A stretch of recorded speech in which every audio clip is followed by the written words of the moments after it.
So my brain's telling me. So seeing the dizzy is cool. Here we go, 2D.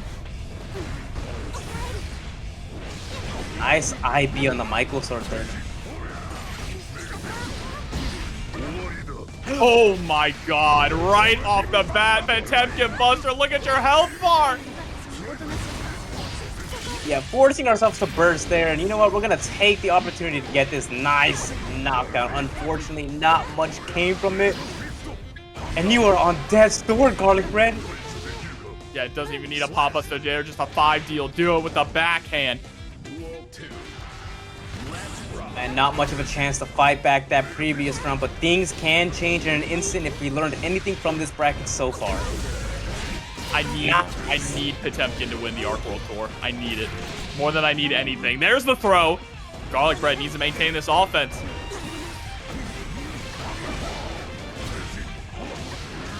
I like the usage of P-Fish that Garlic Bread is actually going for on knockdowns. Instead, try to catch a backdash or comboing off a throw or some stray hits. Yeah, and also sending it out there, too, to cover any kind of Mega Fist, right? It just forces Baba to stay grounded, meaning that Potemkin's best reversal option, which is Mega Fist, is kind of shut down. All right, we're returning to neutral. Nice! I love that there. Going for the RC. Garlic Bread playing this so patiently, staying at such good positionings, but wow, the flick on the icicle. Gonna go for the wake up reversal. It is enough. We had 100 tension, you know, why not let it rip? Baba testing Garlic Bread to see if they were gonna do it.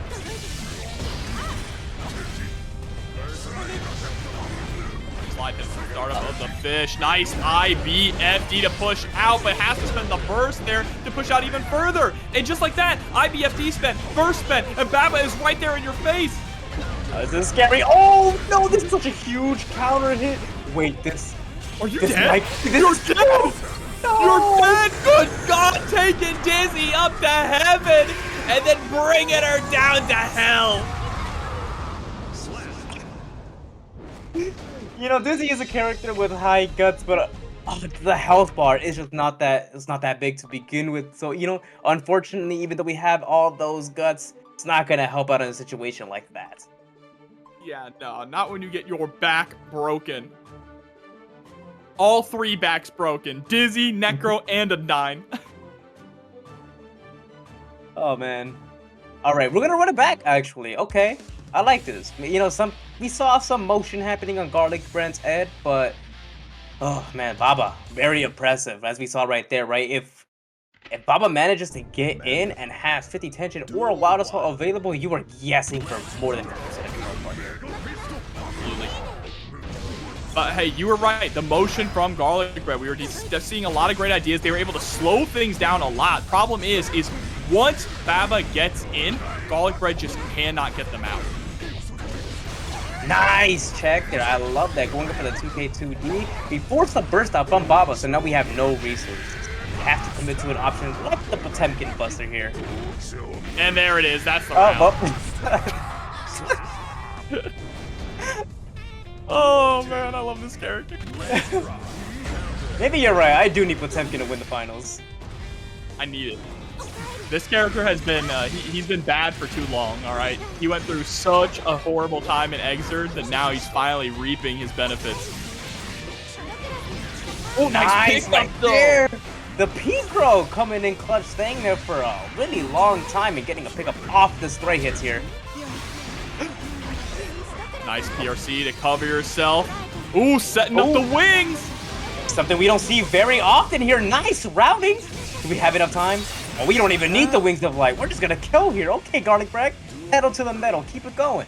But what the wings actually did there, not necessarily going to set up the wings to kill them with it, it was setting up the wings to force Baba to react. You saw Baba tried to press. With the wings available, it's like, oh, I need to get out. I need to take my turn. And Garlic Bread was able to capitalize on that.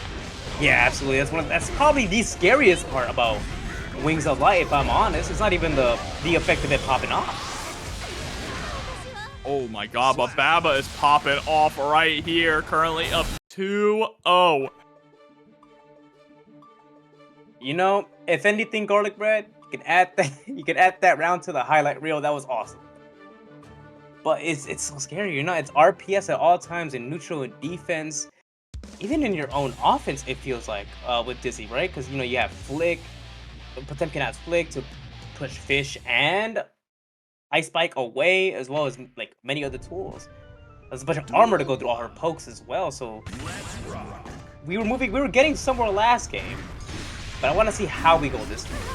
Yeah, every game, Garlic Bread is able to get a little bit more and a little bit more, but the problem is when you're just chipping away at Potemkin's health, nickel and diming him, all he needs is one Pop Buster, and that's it. A nice IBFD on the close slash, sending Potemkin or Baba a little bit away. Forcing ourselves to use the burst. A whip punish with it. I like that. Oh, and unfortunate the Hammerfall armor is going to just make Baba get in there. We have the Hammerfall OTG. We're going to bait out a YRC with the Potemkin Buster. So much risk on the board. The defense is so scary. And the thing is, you're seeing is that it's the risk of Potemkin Buster, and Babel will just check with 5P also, right? You're guessing between 5P, which if you get counter hit by, you're gonna eat a lot, to Potemkin Buster, which is half your health. Definitely makes me question what is the correct choice to make here. Garlic Bread being much more aggressive. I think that's the change that they need to take, right? The round that they were able to really pull off was them being hyper aggressive. Yeah, and we got a wall break here. I think the first wall break the Garlic Bread has had this set. Look at this, going in, not sitting back and trying to play that zoning game. They dominated the round. Maybe you were right. Maybe that was the change that Garlic Bread needed. The thing is, again, is it too little, too late? One more Potemkin Buster away from death. We do have burst available. Oh my god. 50 meter here on Potemkin. Oh, yep, there it is. 5D. Didn't even have to spend the meter. The meter was just a smoking gun, okay? The beard is magnificent. They grow the hair here. Yeah, the beards are magnificent. And I'm hoping this match right here will be just as magnificent as their beards. SYMPHUUKAI versus ScaryEsq. Millia. Yeah, another Millia. Millia army out in full force. And gonna be interesting with this matchup too. It's really about SYMPHUUKAI trying to play that runaway game while setting up the neutral and preventing those avenues, those angles for ScaryEsq to actually approach. You know, and exactly what you spoke about is what we just saw and what led to this sequence, right? Was just standing their ground and just caught the low, and now we got a round one just because of that. Yeah, once you get that knockdown, that's when that's when Testament can really go in and start establishing pressure. But now we got to figure out a way to create space. Nice, scary offense here, going for resets after resets here. Another disc toss. ScaryEsq just going in from the skies. The skies are mine, just not giving up. We're gonna keep going. We're relentless with our offense here. Oh, but sent full screen, still sitting on 100 meter. One way or another, they're gonna find their way in and score that hit. Sim is not going to burst, does not want to be a hero here. Yeah, Scary plays the burst too, because you know, ScaryEsq had a 100% tension. Nice check on the hair car there, forcing out a burst. That was really good. Defense unfortunately sticks out that 2K and immediately gets clipped. Nice. Look at that pickup, full screen conversion off the Arbiter sign. That was amazing here. Now we almost at 50 tension. We have just enough to cover ourselves in case we mess up or to confirm into a super. Maybe use it on defense here. Oh, but we might not even get a chance to use it here. ScaryEsq. Relentless with the offense. That was so fast. Anti-airing SYMPHUUKAI with the close slash. It's just taking it just like that. 1-0. That was so close. So incredibly close, but ScaryEsq looking clean here, able to make SYMPHUUKAI bleed. And it really is. I mean, it's not the easiest matchup here for Sim either, right? Because SYMPHUUKAI, or excuse me, Testament, just has issues with whiffing normals, or if you throw a Grave Reaper at the wrong place and Millia is coming at you and you're tossing an up one, or she's air dashing over you, she can be right on top of you, sticking to you like glue. Yeah, and that's the scariest part about it, right? And not only just that, whipping buttons, but Testament has a two-step game plan. You need stay attached first before we can really get started.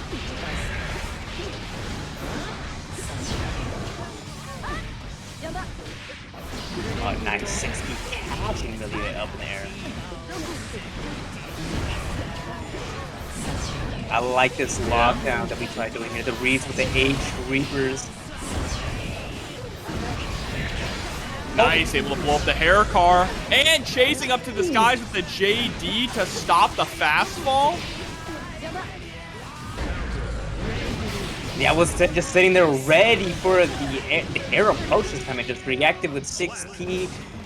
And look at this, we got a round on the board. SYMPHUUKAI coming back strong, showing we can adapt.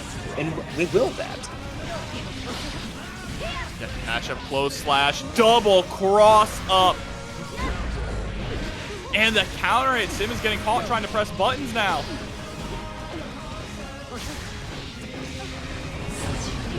Right, nice knockdown. We got same state attached, and just like that, a whiff YRC will lead to your demise. ScaryEsq not on the hard knockdown, but we do have same state attached, so anything blocked is infinitely scarier. Oh, this is going to be scary as well. The Terror Twins going to be able to secure the game there. You saw the jump forward there from Sim as well, trying to bait out the burst. ScaryEsq just going to hold on to it, knowing that it was a fool's errand. Oh man, that's the worst feeling. Especially, you know, I love these scenarios that Testament can set up where it's just checkmate. I don't know how many times I can really say that this game has. Like, just a straight up checkmate scenario. That was one of them, and that was really cool. Yeah, it definitely is rare because of the full screen burst, right? But getting that burst back at just the most inopportune time, unfortunate there for ScaryEsq, but we got a competitive set now, one apiece.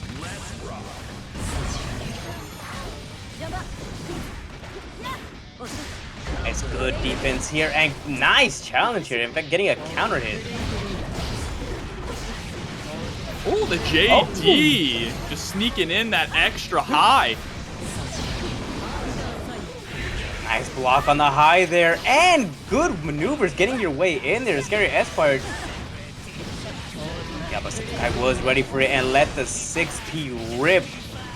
Yeah, that juggle was just a little too close to the ground, though too much gravity to actually land the 6H afterwards. But Sim got, whoa, that was a crazy command dash. Unfortunately, didn't work out for ScaryEsq.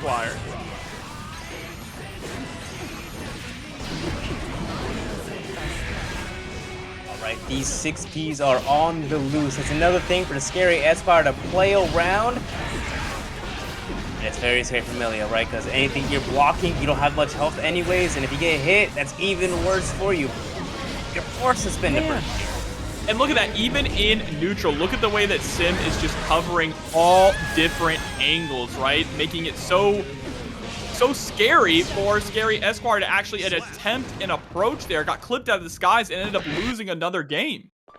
Yeah, that's that staying state, right? Like, it is a Testament doesn't have a two-step game plan, but once half of that is accomplished, you have staying state on you, they become much scarier, as we saw right there. The best thing to do was just to hold that. 100%. But now, let's see, is ScaryEsq going to have to hold this down to the loser side of the bracket, or can they pick it up once again? Take this to a game 5. Duel 1. Let's rock.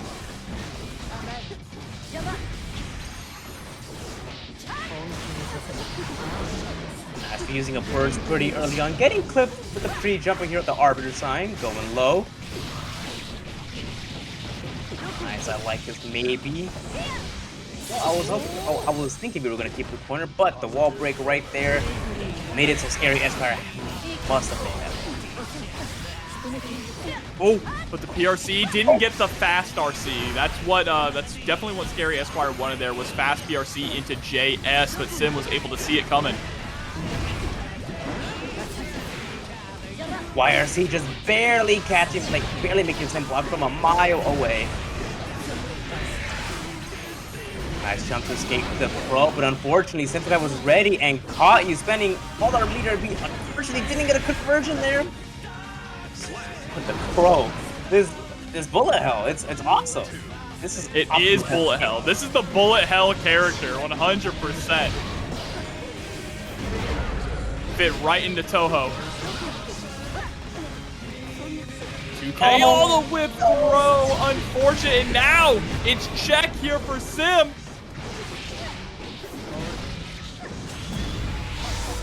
Right, going into the super once again. It's a lot of damage added on there. We have 50 tension. We have enough for a YRC, but we gotta use it wisely here.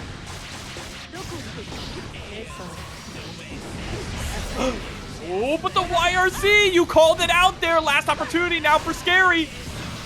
We might just get a burst back, but we might not use it for defense. We might use it for offense here on the Wild Assault and this upcoming. Oh no.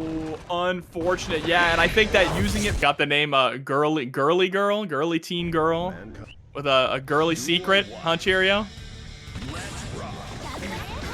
Shout out to all my SpongeBob enjoyers. That's right here, Cheryo just honestly wanting to run in there and snipe all the minions before Joe Brownie has a chance to set them up. Yeah, and I like this. Joe Brownie is taking to the skies and throwing out the minions a lot here, right? That's to avoid the 2P, to throw it at an angle where the 2P might not be able to connect.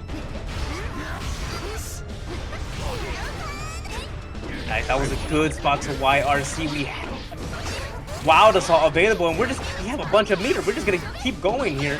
We're not gonna stop. The offense is going to be relentless. There it is, 2P again. If you're throwing out the minions on the ground, Cheryo is just going to constantly be checking them with the 2P. Neutral jump JD. JD once again putting the pressure on. Well, there's that 2P you mentioned. It anti-aired with no effort. Love that.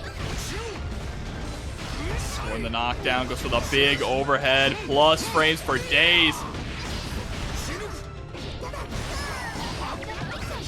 Gets caught out by the low here, but Cheryo has 50 tension and Wild Assault available. We're not going to need any of it to get in here, but we're certainly going to use it with the running super here.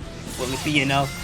Just not enough to get the kill, but it is a hard knockdown, and Cheryo trying to cook up a perfect, just needs that next touch. There it is. That's hard times. That was that's tough stuff to block. Both of these characters are hard to block. Honestly, the defense was good on both ends, but I like that Cheryo is just... I'm noticing that Cheryo is playing neutral, not really relying on the tools that come from the security gauge, like drone or minigun to get the hard knockdowns. We're just trying to get like a 2P counter hit or something. Really, trying to press in and get close, right? Yeah. And setting up drone when we do actually have that security gauge instead of utilizing the Skyfish, because Skyfish can be kind of finicky, right? It's not going to cover the air if Joe Brownie is tossing minions through the sky. Yeah, and Skyfish is not as good as it once was. You can't put it away as quickly as he pulled it out to anti-air. You have to commit. And the reward off the getting a jump in is really good for Joe Brownie. All right, the 2 minions are out. Got you in the corner. Up another. Is it time for Ronaldo soccer? Not quite. We're going for a reset. And we have enough minion juice to set out 2. Nice block on the fuzzy there. That was amazing. Ooh, the guard command 2 sliding right underneath the 2D. Knew that the 2P was going to come out to try and challenge the minion. Elysium driver. It's enough. My hands are in the air. That was so incredibly good. I love that. You know, noticing that Cheryo is pressing 2P as the main like defensive button to stuff out the minions and whatnot. So we go for 2D. Let's go under that.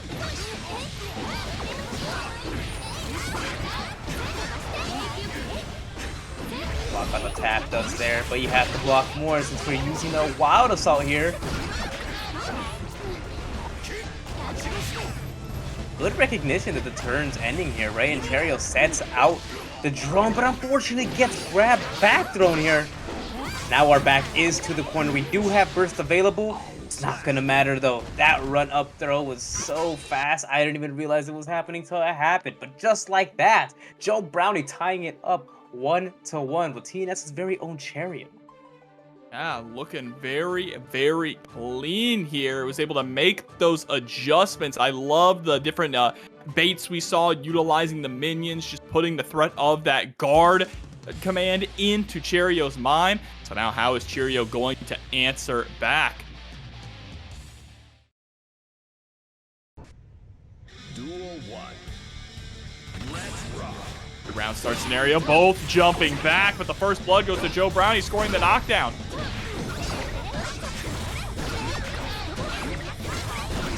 All right, we've seen this movie before. You're in the corner, Jackal baiting the gold burst, and we're gonna spend our meter here. Oh, unfortunately, Goldlewis, Cheryo did fall out of the corner, but now we have to adapt and run some mid-screen offense. Not the best scenario, but we made the most of it. We built more bar here.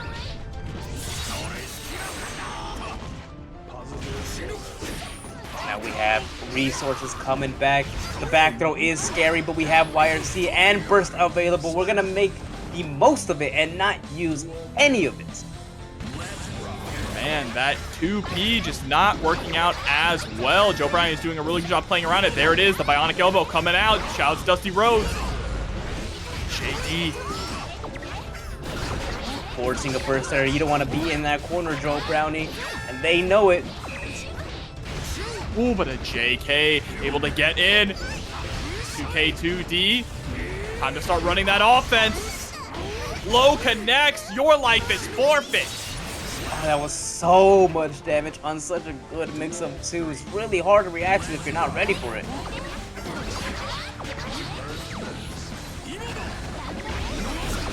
Oh, White Wall Assault. Rare to see that come out. It was a really good decision, actually. Just the spacing was a little off.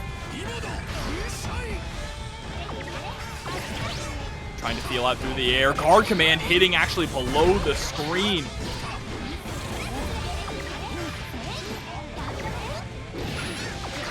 Alright, we got the throw, and now we have enough to set up another minion, and we're gonna spend our meter to safely do so, baiting out the throw while we're at it, and forcing out a burst as well. Joe Brownie is such a good position here.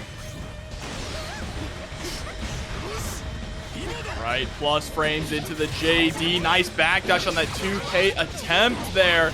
And Joe Brownie gonna be able to close out 2-1.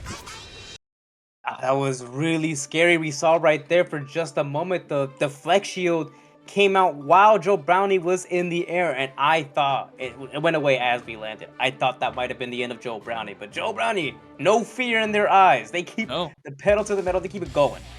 And actually took the game. So we're not Cero miedo, and that's exactly what you need against a character like Goldlewis. You cannot show fear in the face of the behemoth. Duel 1. Let's rock. Right, I like that JP to stuff out the minion. You see that Cheryo is starting to adapt to the way that Joe Brownie likes to summon the minions in the air or throw them at bigger angles. Wow, that's 684 catching the air dash attempt there. Now we're spending our meter to get a fuzzy attempt. It's just like that. That's going to be enough to close out the round. Guessing for your life. Runaway game. Oh my god, the hit stun. When you hit the minion, it actually has a lot of hit stun. Joe Brownie running right into that backhand. Uh-oh. Boy, you're dead. Yeah, wow. So fast. Oh my gosh. Well, that, like you said, the power of the behemoth. You got hit 3 times and your life was over. Just like that, we're tied up 2-2. There's a reason why he's one of the great beasts. The behemoth typhoon here from Cheryo. Trying to storm on through the top 48 qualifier.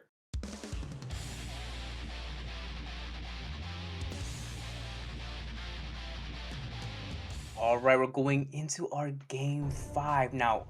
Oh man, I don't know who's gonna win this, the Beast or the Beast Tamer, Cheryo or Joe Brownie. It could go either way. Stepping on the toes of the 5K. Now you're stuck in the corner.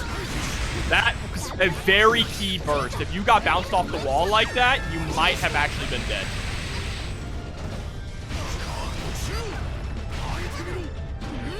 Nice block on the overhead there. Cheryo waiting just a second to see a response from Joe Brownie. And the patience paid off from Joe Brownie, not actually doing anything, because now we're mid-screen. Finding the Now right. we're set point.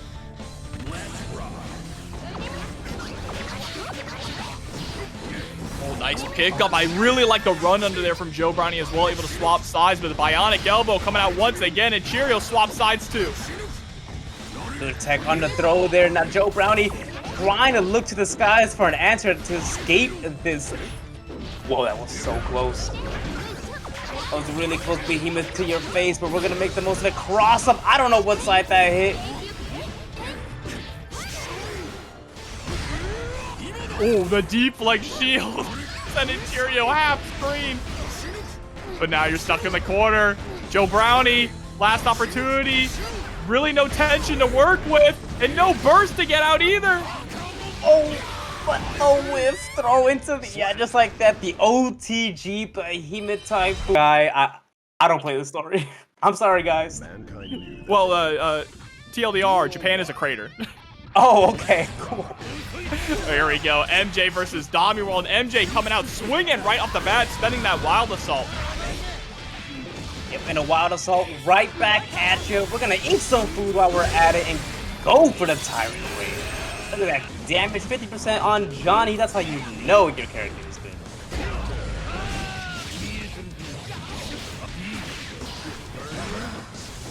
Ooh, nice. Throw tech, bar slash able to connect. Taking the opportunity there to actually set up the card. Didn't want to just go for the Joker trick. Now MJ playing that long-range game here as best as he can. Yeah, we're gonna force a burst out here. We have 100 tension. We want to make the most out of it, but Domi says no to that, and we're just gonna once again just go head first into MJ and secure the fight. Oh, huge pickup. Nice. I like the little delay of the burst there from DomiWurld, but unfortunately it's still going to get knocked down. Spending that burst just to get put into another defensive situation.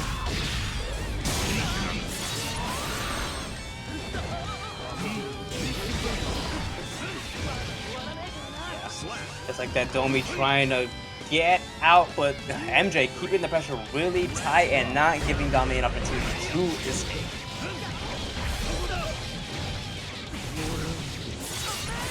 Break the wall once again with Insenga, and we're, yeah, just about anybody we have was enough to build 50 tension. Now we have 100. Any single hit will count and will be. Cool. Yeah, but now it's DomiWurld who needs to make every single hit count. Gonna go for RTL to break the wall. I like that. You get that positive bonus and that hard knockdown, and now it's time to try and steamroll.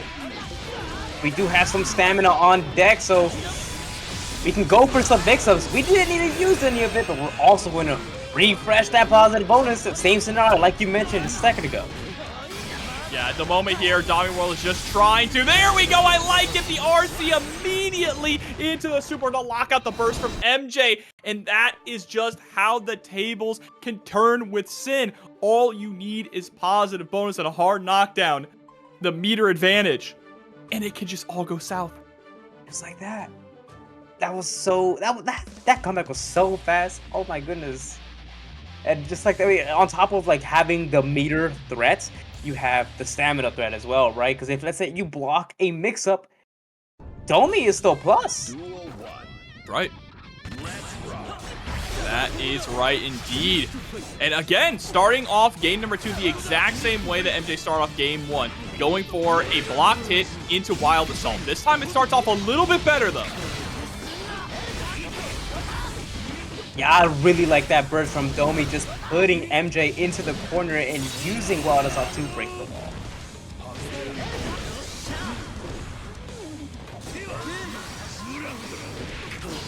Nice, PRC into the 6P.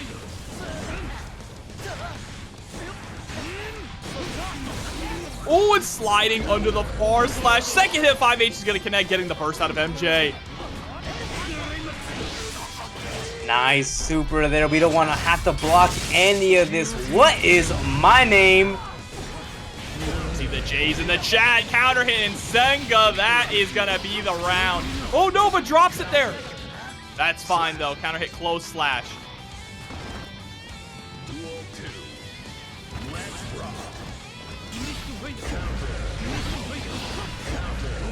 Nice counter hits there. We're just going to keep securing our cards on the field. Wow, there, hold on, MJ. That was scary yet effective. Forcing out a burst here from Domi. Ooh, I like that cancel there. Uh-oh, but the wake up reversal. Yeah, I like that MJ is just showing off wake up reversal super, right? DomiWurld has been so aggressive that you need to make them respect your wake up options. And we have some stamina on deck. We don't have Wild Assault, but any hit will lead into a super to break the wall here. Only making something out of nothing and taking the round.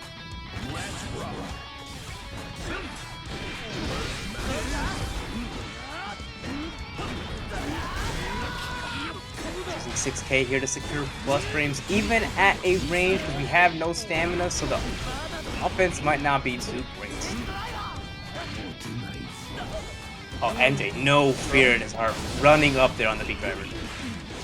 Catching the backdash with a 2S. That was kind of crazy.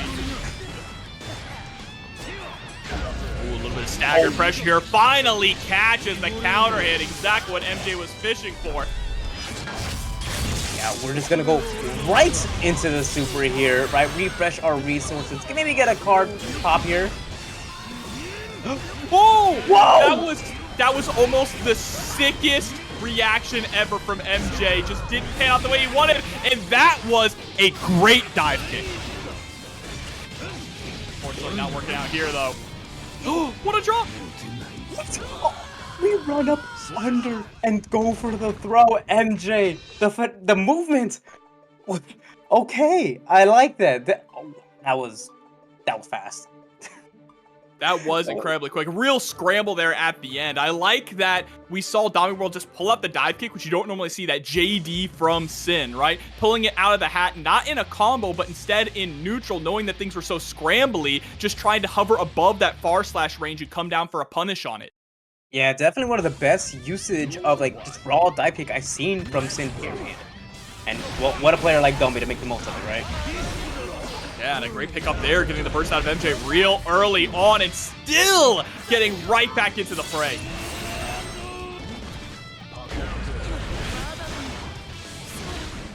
No stamina. Not a problem. We have tension to work with as our stamina comes back. And the health bar is just deleted just like that. Yeah, and about to be sitting at 100 tension too. DomiWurld is in a very good position to take this. You gotta respect Wake Up DP, you gotta respect Wake Up Super. Even with the hard knockdown here, MJ cannot go for like the safe jump option, right? Probably just gonna set up a card, call it a day. Oh no! Dashes in and tries to go for Nsenga. Risky burst too. Yeah, bursting when your opponent is sitting on all that meter. Yeah, the threat of just having like 100 tension, right? Like we thought the super was coming or something was coming. Nope, we're not gonna use any of it. So the threat of it being there was enough to make Domi just okay, like that. Being hit. Super. Wall break, positive bonus once again.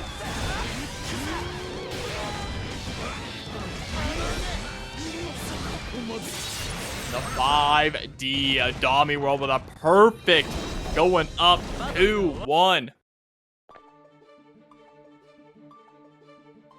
Now that was some good stuff. I find it very interesting the way that Domi is perfectly okay with just running offense, even if we have no stamina, right? Because, like, you know, one blocked overhead equals that.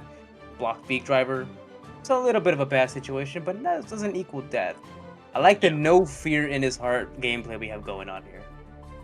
Absolutely. I mean, I don't think Sin players know what fear is, honestly. I don't think Mama Dizzy tossed in that yet. And No, he's too young to be afraid of everything. I mean, even his theme song says it'll work out. It'll work out. Just go for that overhead. You know, it'll work out. Let's see if it'll still work out here for DomiWurld in this top 48 qualifying match.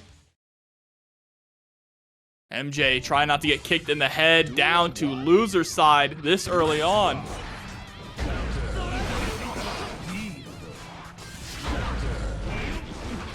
That super jump air dash in there just to try to avoid an angle to get misfinders was so good there by Domi, and look at the reward off of getting a hit from it. MJ down to like 20% HP, and we have some meter getting refunded to us. Yeah, double clean hits. The damage is through the roof with the perfect Domi, taking us into a set point here. Yeah, Gummy, I think DomiWurld is running away with this one here. MJ's about to get burst back. How they spend it is going to be so key. Ooh, the IBFD into the whip punish with a far slash? Okay. With punishing Johnny Par Slash, you are incredibly locked in. And another RC checking with the 2P.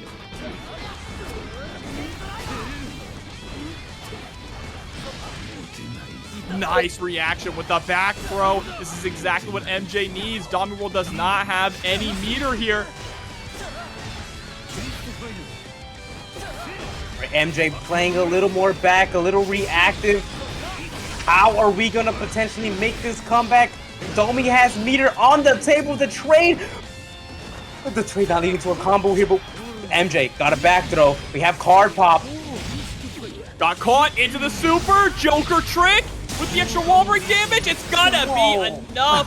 MJ staying alive.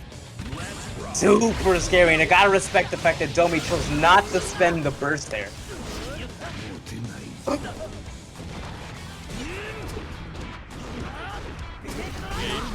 Goes in the beat driver with the follow-up, able to score the throw. We're going into more throws. Yeah, we're gonna eat a little bit, refresh our resources. We have no stamina, but as long as we have tension, things will work out. Oh, was incredible defense until Domi tried to go for the throw tech, getting blown up by the Nsenga, and not quite it, but a magic pixel remaining. Oh! MJ dashing backwards with the misfighter, reading the RTL coming out, and that distance was just enough for Domi's invul to run out and securing the game. And now we're here to a game 5. And what a game to take us there. I'm sorry, y'all. Johnny is so cool. He's so cool. The streets might kill you for saying that. I don't care. They could say it. He's one of the coolest characters in Guilty Gear. Y'all ever... He's exactly what I wanted to be when I was a kid. A cowboy pirate samurai. That's a really funny way of thinking about it. Oh, there's the BRC. Just drift in for the throw.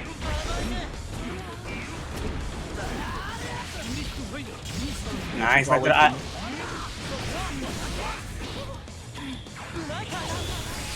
Okay. Taking a little snack break there. Scoring the knockdown.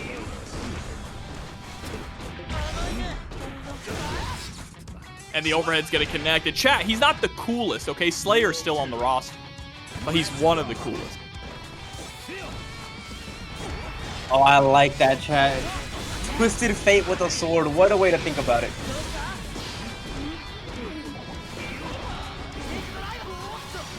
Oh, and the BRC. Catching MJ in the middle of that 6K attempt, but a backdash into a throw. Nice tech on the throw. There's 6 feet to beat out the bar slash. Now both players do not have bursts available. And they just have tension. Maybe this takes us to the corner here. We're gonna spend a meter on an overhead and spend that last bit of cash on a super. That was a great adjustment there from MJ. He originally wanted to swap sides to go back into the corner, but was still able to convert and push all the way to the other side.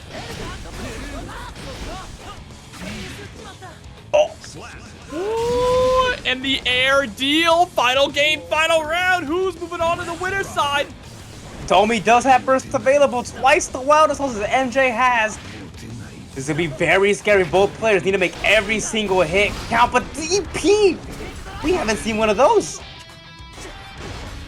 Yeah, DPing also with no meter to protect you. Big whiff on that 6P. Allowed MJ to close the distance. Whoa, what a route there with a 5K 6H. I like that one.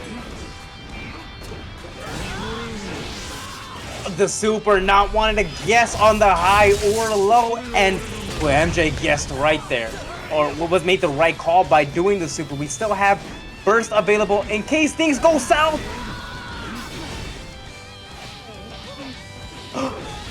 Wait, amazing conversion here by Domi for breaking the wall. Broke the wall, but was able to break it with a super. There's the burst coming out. MJ now. There's the throw. OTG. 2S is gonna do it. Domi moves on. What? SYMPHUUKAI versus calamarikurusu. Oh, we got some Zato action here in top 48. Zato versus Testament. This feels like if on paper would be a nightmare for Zato, actually. Yeah, definitely, right? Because any single hit done to Eddie, look at that recharge time. It's so long, and Eddie, you know, on paper has bad offense, but Calamari making the most of it. Look at this. Ran really good offense even without Eddie on the table. And that's what separates decent Zato players from the best Zato players, is how can you perform without little Eddie by your side, especially in a matchup like this where Eddie is going to be gone so often, right? There's just too many variables that can kill little Eddie. Here come the Succubi sisters. Oh, you can't press there!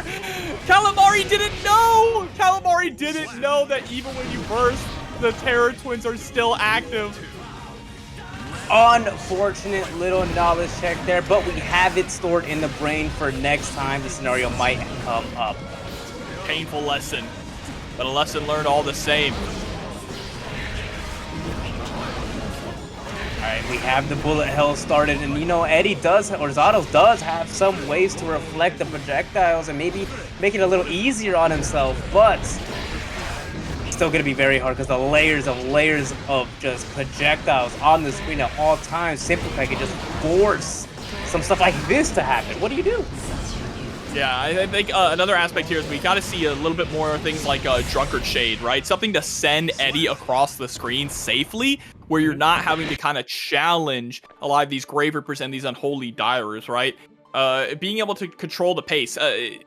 Testament is a character that sets the tempo of the match, and that is not something you can allow Testament to do in this matchup in particular. In some other matchups, you can kind of play in their tempo and still come out on top, but if you're playing in Testament's tempo with this, you're going to see no uptime with Eddie.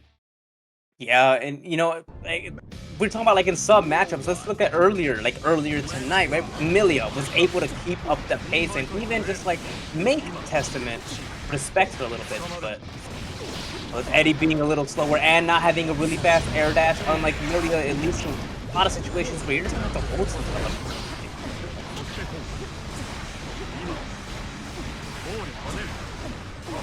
Amazing blocks by SYMPHUUKAI here, forcing Calamari to use the swords to refresh the Eddie gauge.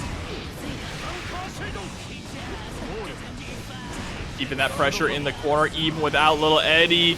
Gets the scoop into the Sharknado. That's a fully restored Eddie gauge.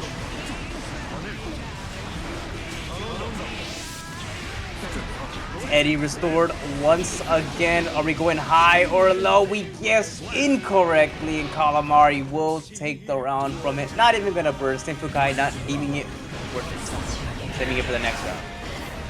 Yeah, that is a very wise decision there from SYMPHUUKAI. Now just harassment once again with all the projectiles trying to chase up to the skies here. Calamari fighting out of the stain state. Had such a good idea. That sequence was beautiful, but got clipped out of the leap by the 2S.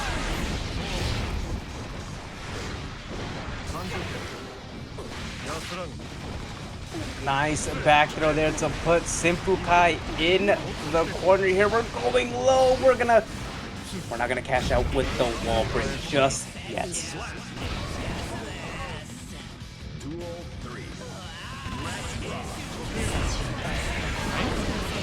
Neutral jump getting bit on the ankles.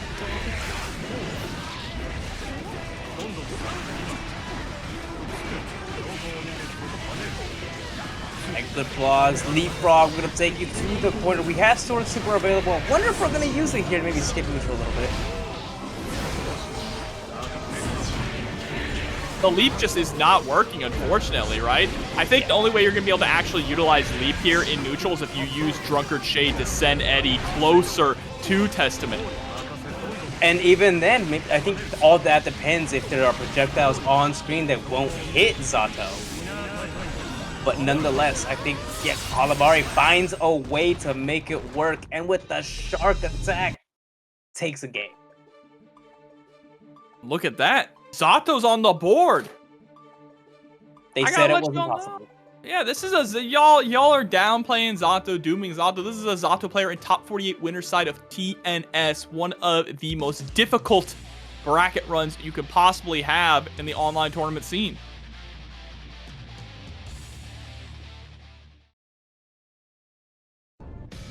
And playing in a matchup that is not really Zato favored either, against one of the best of their respective characters. Alright, let's see how Calamari goes into this one here, right? Unfortunately, Eddie does get sniped, and so does Calamari, right? Getting sniped out of the air, and now we're in this terrible situation for her.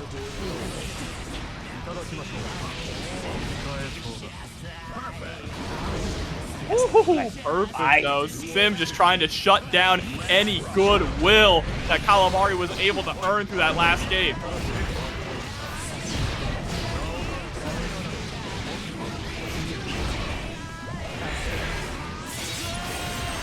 Right, wall break. We have Stain State attached to us, and we do have 50 pension on SYMPHUUKAI's end. We're just gonna spend it on the RC, keep it simple. OTG 6H and the perfect. Was that a double perfect, John? I think so. Yeah, Calamari showing some signs of life, saying maybe I can do this, and SYMPHUUKAI just saying, nah, I'd win.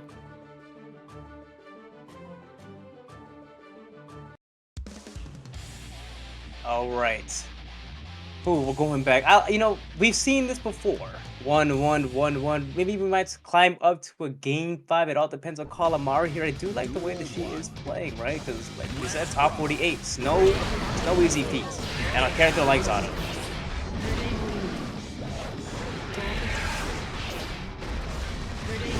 Oh, that charge right in your face, too. Getting all those plus frames. Yeah, Calamari too afraid to press, but not there. Was just waiting for the opportune moment. Threading the needle with that bar slash. Gonna go into Sword Super here to take SYMPHUUKAI to the corner. The YRC was unfortunate, but because it was done early, Calamari still has Eddie Gate on the table to work with. Never mind. Oh, trying to pick up with the close slash. Not quite, but still maintaining that pressure. Not going for the dive on the Unholy Diver, right? Instead, just sending it to cover a jump out.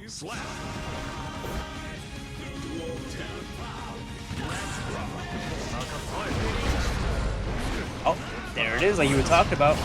Sending Eddie safely across the screen. Unfortunately, SYMPHUUKAI just teleports in between the oppose and his auto. Just find themselves a counter hit.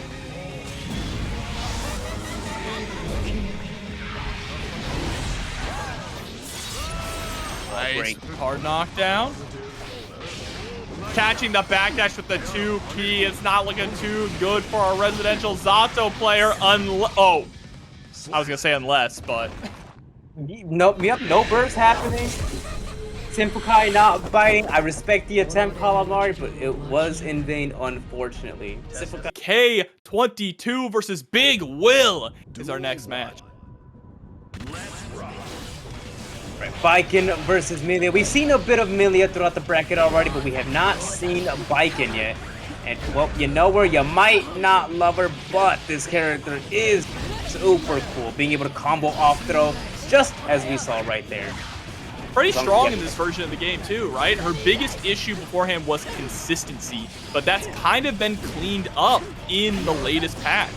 Yeah, being able to combo off like all your poke buttons and just like all the buttons, especially, it's just like you said, conversion, being able to convert and comboing off throws, so having more reward than just attaching tether is really nice.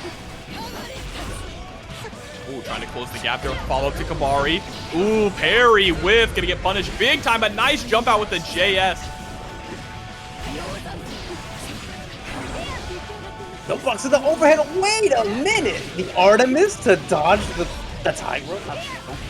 And that was a crazy conversion too off of that trade. Artemis to break the wall this time. I love the way that K22 is utilizing Artemis almost like a hammer fist, right? Or a mega fist, excuse me. That is a very good point. Yeah, you're right. Nice block on the cross-up. That's the Millia gene in them. Knowing exactly what side to block here.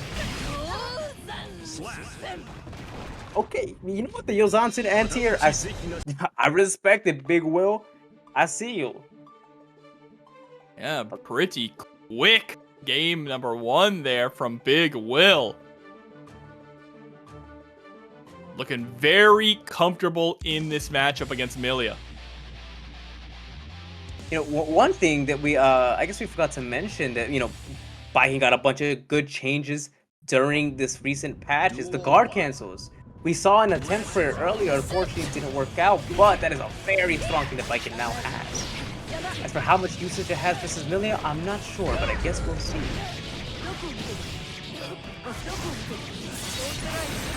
Nice wall break. Unfortunately, not going to be a hard knockdown here. Opted to hold on to the meter.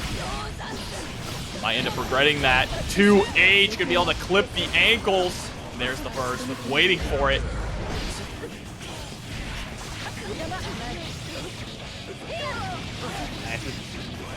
Oh, the wall does not break, leading to one more mix-up. We saw the attempt of the guard cancel there, Jobber, but the bad moon would just go over it? I'm not sure how that worked.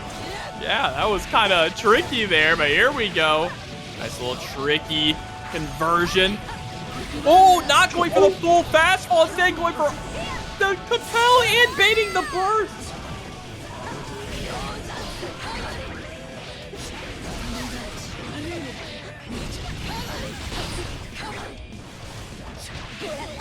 Neutral here is nice. I like the 6-speed to catch out, maybe a forward slash or some sort of mid-range button there, but we're going for the low off of the H. This scary stuff to block, right? K20 definitely has the advantage here when it comes to running offense, as Baiken can only run high-low. Millia got 4 ways. Feels like she's got more than that. Yeah, honestly, with the way that I be getting hit. But K22 able to tie things up here against Bigwil after that dominating first game from Bigwil. A really good job at cleaning things up and establishing their own game plan. We didn't get to see much of what their game plan was trying to be in game number 1, just from how one-sided it was. Duel 1. Let's rock. Maybe we'll see here. Nice, laying the second hit of the or the tether is blocked.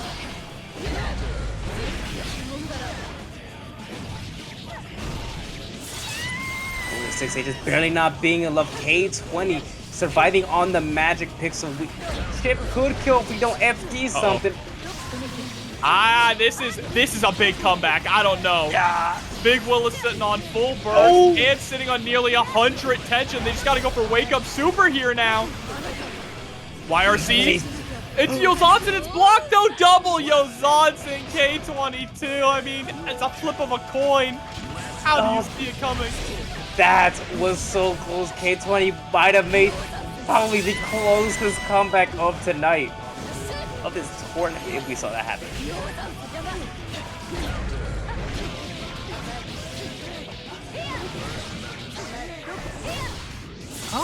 Really interesting how K22 doesn't like to break the wall for the knockdown, right? Doesn't like to break the wall with super. Goes for the reversal super here, though, to blow up the Ozanson.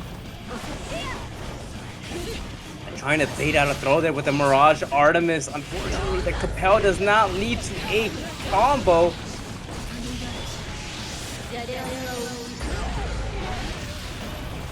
By going low there, Bigwil has a chance to redeem himself. We have time to react. The air throw here into the Tommy, just like that. Yeah, I can put Bigwil up now. Trying not to block there, right? Bigwil up 2-1.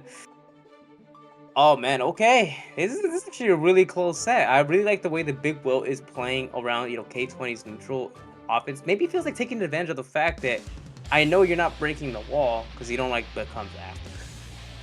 Yeah, I think just holding on to the meter too on the K22's side, I think they feel more comfortable having the meter in that neutral position, being able to spend it defensively, offensively, however they feel like, instead of spending it to break the wall.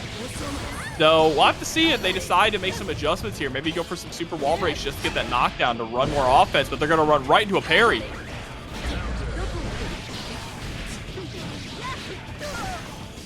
Got crossed up there. The double air dash into the overhead. Same side. Hold on. We're pulling out all the tricks of our goodie bag here. K20 with the Mirage Estes, the projectile. You can't parry that. You can't press on that. And we have the meter to back it up and go for a wall break here. Next go around.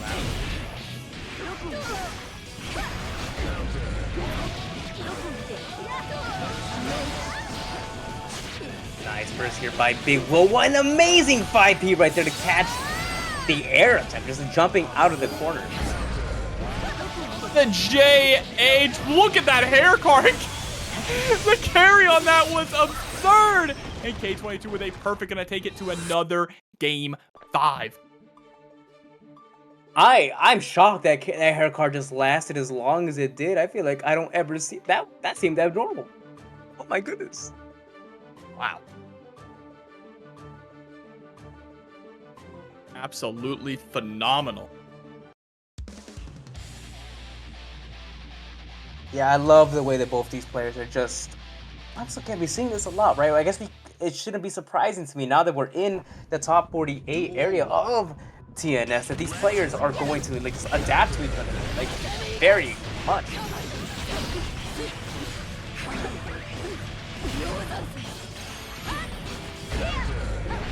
Oh, and the JH, there's the burst. Yeah, Bigwil was tired of holding just this left and right mix. Tired of holding it again, this time with the parry. Oh, empty low 2D with the mortal counter. That is brutal. When the 6H will be more than enough to take the round here. Now Bigwil is on set point. K20 does have burst. We're down, but we're not out. We definitely can make some sort of comeback happen.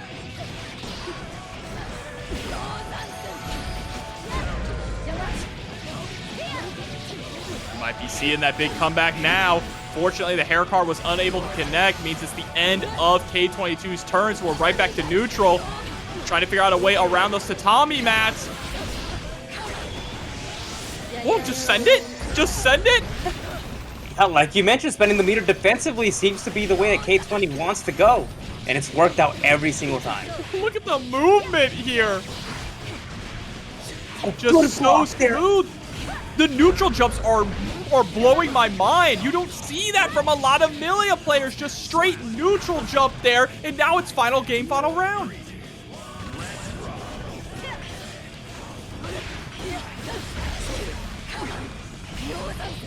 Nice backdash on the Ozanson. You don't want to be in that situation. Oh, grabbing the Kabari follow-up. That was amazing. And now, look at the situation K20's in. We're going to spend the meter for a wall break. Get the hard knock that we have. Wild Assault on deck. Oh my god, here comes the last opportunity for a burst from Bigwil, trying to bait it out. Fakes out the parry, RC, and K22 does it. That was crazy. I thought the guard cancel was not written by Daisuke. Let's just you know, get that out of the way. Okay. But now we're going to get that away and get right into this match here. Marvelo versus Cheryo. All right, Marvelo already pulling out the tightrope, and unfortunately that... What do we call those buttons? The tightrope buttons. I don't even know. I've never even thought about it. I don't think they have a name. Well, either way, they're big, they're red, and they are scary. Marvelo is going to make the most of it. Dropping down from there to get the run, or to get the grab, I should say. Oh my god, actually catching Marvelo in the air, forcing that block, but it sent him nearly full screen. Gets those plus frames again with the Gamma Blade. Oh, this stagger pressure is really strong. Marvelo opting to keep the corner here to his detriment as Cheryo finds an opportunity. Pressing on that 5P, that 3-framer to prevent Cheryo from stealing that turn and going for that mix-up, and Marvelo is able to clutch out the round. So scrambly there in the corner. Now that was a good round. Marvelo is so tricky with the way he plays, and like we mentioned, tightrope is the big thing that he feels that will unlock the next level of Chipp, and I definitely think we already see it.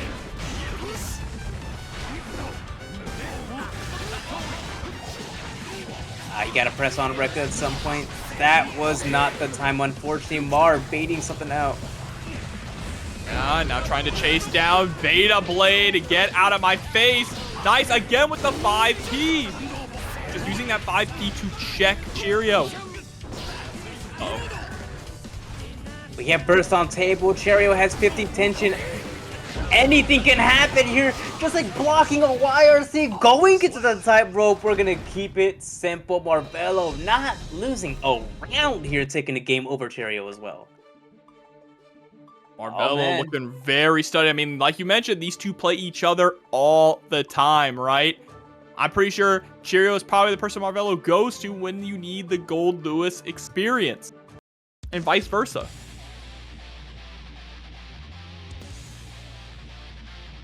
You know, we saw anything from Cheryo is that even though a one game might seem like it was just one-sided, Cheryo adapts super well. I definitely think that's his strongest feat as a player. See if those adaptations are going to come through. Nice, checking that forward dash with the 2K2D into the headbutt.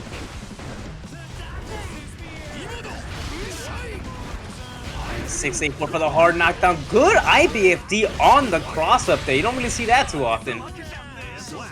And Cheryo just being one giant hitbox that entire round, right? Always sticking something out, whether it be the 2P, the JD.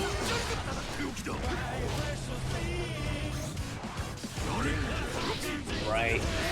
Marvelo not afraid to go into danger penalty just to secure the space and not have to block drone.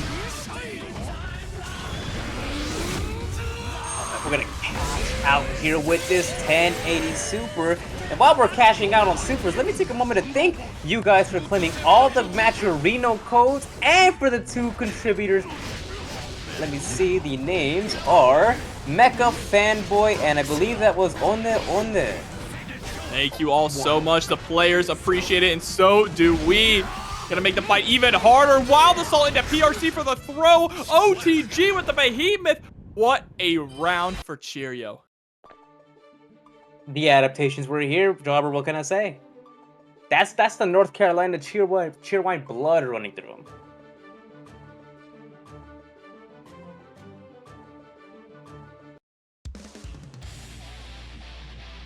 One game apiece, 1-1. These two, like we mentioned, we play each other all the time. We've already maybe went to layer 3. We're about to go down in the Marvelo Cheryo rabbit hole.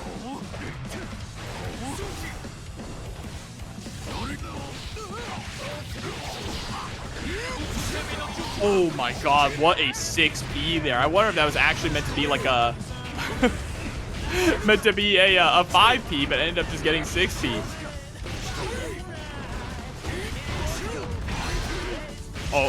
Uh-oh. Good night, sweet prince. How are you alive?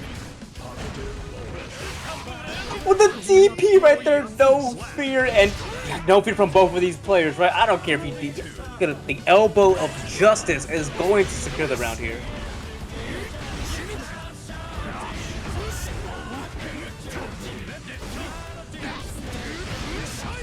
Nice.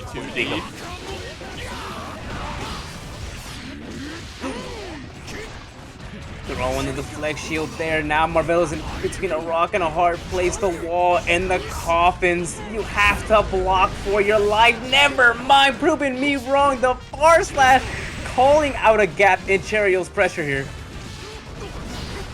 And look at the reward now. Cheryo, his back is to the corner. Marvelo trying to stagger some pressure so we can get some tension on the board.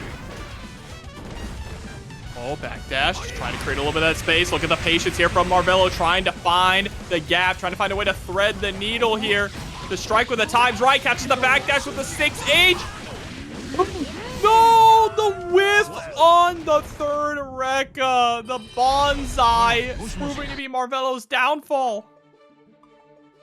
I think that might have been a misinput to Kara's super. Some things we don't see often, but it's super unfortunate when it happens. Like something like that. And good on Cheryo for taking advantage of the fact that Marvelo whiffed the bonsai. Oh my goodness. What an unfortunate way to lose a game. Absolutely crazy, crazy work. But Marvelo just got to put that one in the past. Keep moving forward. I like the anti-air attempt with the 6H.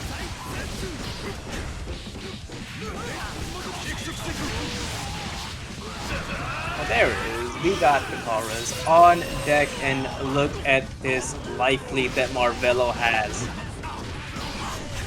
Yeah, took that last round personally. We have some tension to spend too. Maybe we're gonna see a mix-up with it. Wow, we're just gonna keep our pressure really tight. Setting up the rope and then not going on it. You saw Cheryo trying to go for the 6B. Uh-oh. I don't think any of that matters right now because it's down with the system. Putting Marvelo in the coffin. One touch is enough for both these characters to perish. The 6P. Oh my goodness, that was crazy. The 6P made Marvelo's 2P whip. And look, well, now we're here.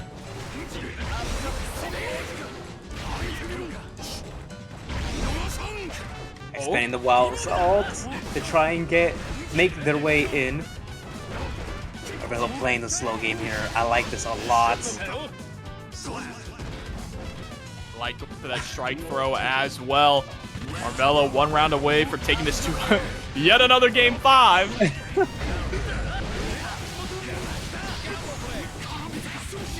Nice, we're going for the low that we're getting opened up into the Shadow Clone Jutsu for the wall break. We've seen this situation before. We're in the Tsukuyomi. How does Cheryo escape from it? There's the burst. Whoa, the JP, what a check from Cheryo. Nearly got Marvelo to land right on the drone.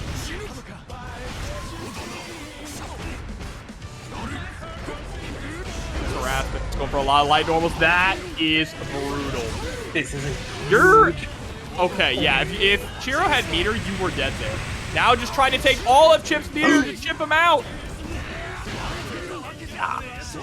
That was crazy. I really love the reactions from Marvelo there to not get reset into a bunch of plus frames. Unfortunately, the reactions were there, but it did not matter. Cheryo just managed to squeeze out a win, and now we are 1 round apiece for both players winning a game.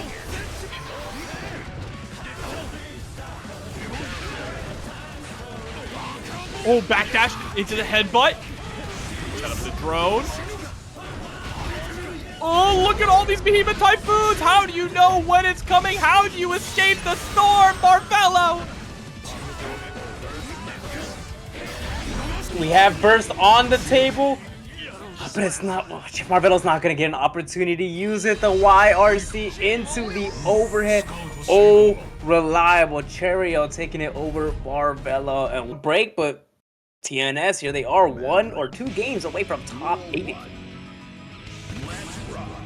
Here we are jumping right into it. Did go into create space, which is exactly what you would expect in this matchup, right? Try and utilize that long range that Bridget has over Anji.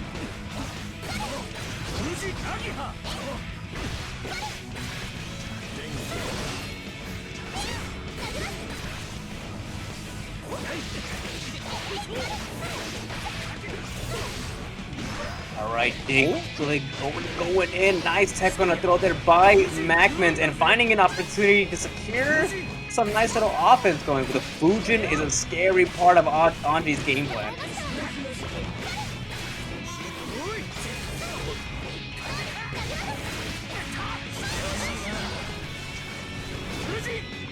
Everything Bridget does leads to a yo-yo set, and every yo-yo set leads to a high or low, and it's up to you to react accordingly. Yeah, I'm reacting with the burst there to try and stay alive. Whoa! I didn't know Bridget could block that in time.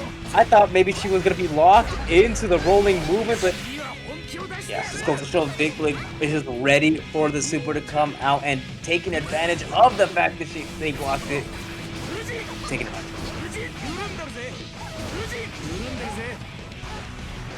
Alright, close slash into the 2S. Nice, there's the DP. We mentioned it earlier, right? It's just that get off me tool. Very high risk for a character with such low life.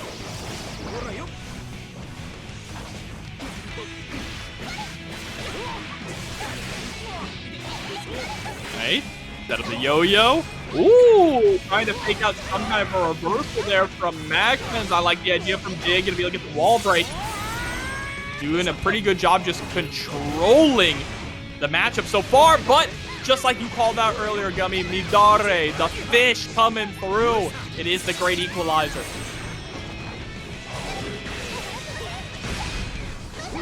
Nice deflect shield and nice! Oh, what the Roger dive right there to bait out the 6P.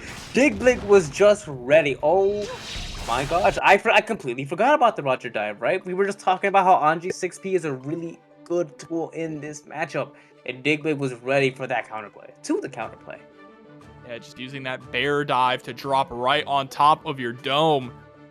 Bridget's got a lot of tools as well to work with here, and doing a good job using those tools to rotate through options and make sure that they're not predictable and that MacMens can't comfortably get offense going.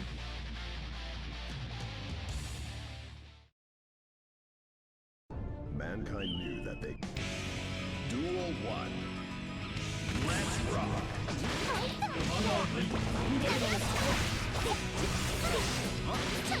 All right, nice. Bring around the Rosie. Rolling in again for the 2K2D. MacMens feeling the pressure. Felt compelled to burst there just to alleviate it.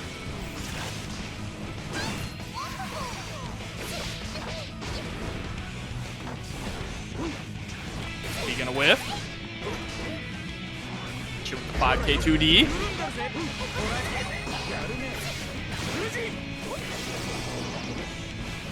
Nice rolling. Yeah, we don't want to deal with any of this. We're gonna run away and find an opportunity. We'll play on Bridget's time, but MacMens says no to that. Get over here. Look at this damage. That was so much. And Bigwil is in danger time, or danger penalty. You can run, but you can't hide. One way or another, you gotta fight. And MacMens trying to tie this up, securing a round. Duel 2. Let's rock.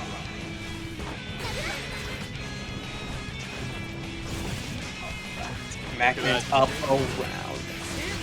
The threat of spin. What a punish, dude. That is nasty. All of that gig press 2P, mind you. That was insane damage. Just goes to show you can't not make mistakes when you're on Bridget. Sent through the wall.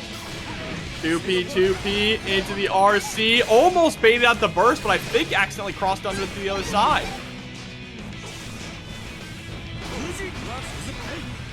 Right, nice block on the low there, and the bait on the throw. Bigwil was desperate to make something happen, but Mac just standing his ground. Punished Dig for that. Now we're back. 1-1, another game, another 1-1, Jobber. Are we gonna see another game 5? Production's picking a lot of very close games, I gotta say, with how often we are getting to game 5 here. And PC Genjin with the 100 big ones into the match arena, raising the stakes even higher. Thank you so much, PC Genjin. Wow.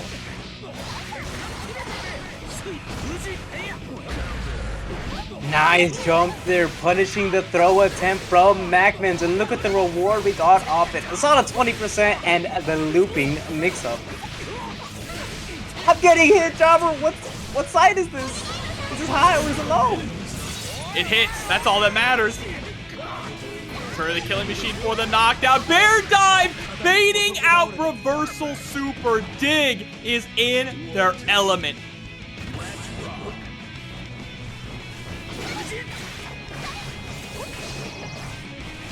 Attack right out of the corner. Love the way that they're utilizing that movement. Yeah, who cares about a negative penalty if you don't got meter anyway? BP, oh, the get off of me tool that you mentioned earlier. Look at this combo we got off the low. That was no meter spent. Nice. Then we're gonna set up some butterfly Oki.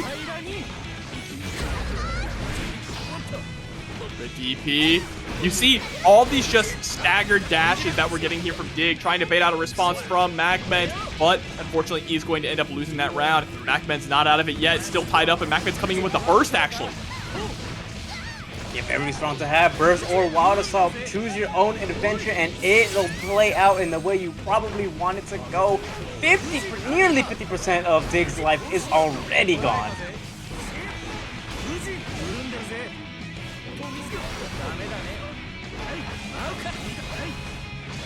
Nice Classics offense is so scary. We had to burst it or it was a lose for the game. The gold burst hitting the yo-yo active frames? Are you serious? Wild work, and MacMens here now taking the lead. Okay, Mac. You know what, Mac? I respect it. If you wanted to use the burst that way, you know, like I mentioned, it'll probably play out in the way you want it.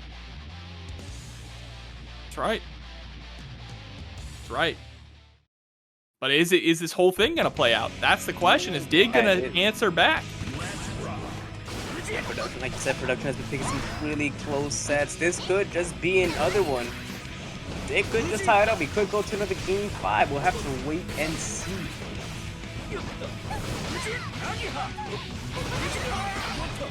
The burst.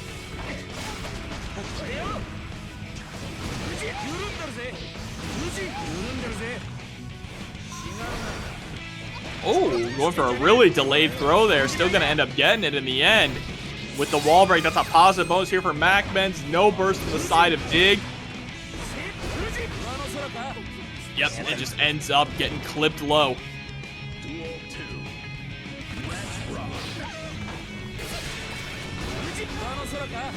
MacMens doesn't want this to go to a game 5, Gummy, trying to put an end to it now. There's the deflect shield, but couldn't go in for the punch because the yo-yo was coming back. No punish on the low off the Fujin. It's so hard to punish that thing, especially when MacMens has meter to back it up. It's such a scary team challenge.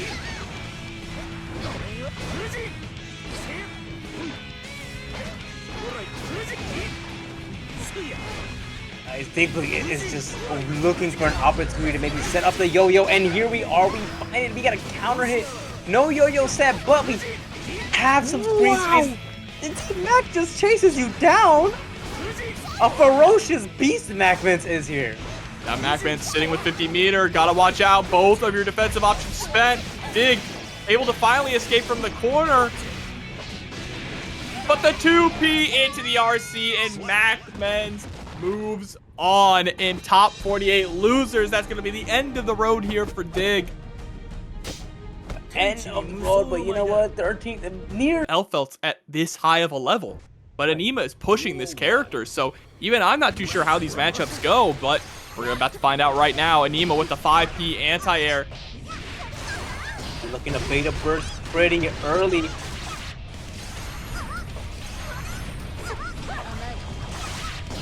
Oh, throwing out the Lust Shaker.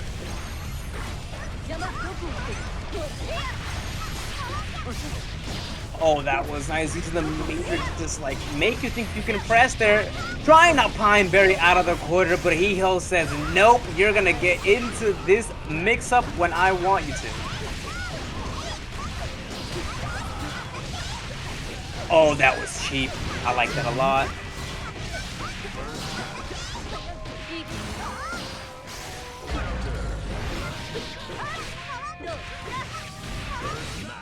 Nice with the wall break.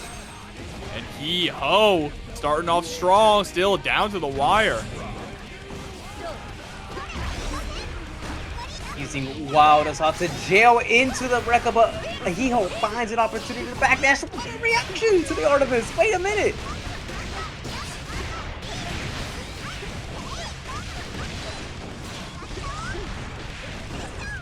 Okay, this is just a lot happening at the same time. We're gonna go into the Bumble Clad Super. Oh, now you're gonna guess high, low, left. That's what's called. All right, I'll take your word for it. What an air throw there from Aneema. Trying to set up the Pine Berry. Keeping the corner too, I really like that choice. I think keeping the corner is incredibly important too when you're playing a character like Elphelt, right? You don't want to give your opponent any room to actually get away, especially a character like Millia. You want to keep her grounded and chained as much as you can. Yeah, because once she's in the air like this, Aneema just has to gamble on an air throw, which unfortunately did not work there that time. Maybe a future time. We're going to see the 2D wall break, no super. We're going to save it for post wall break action.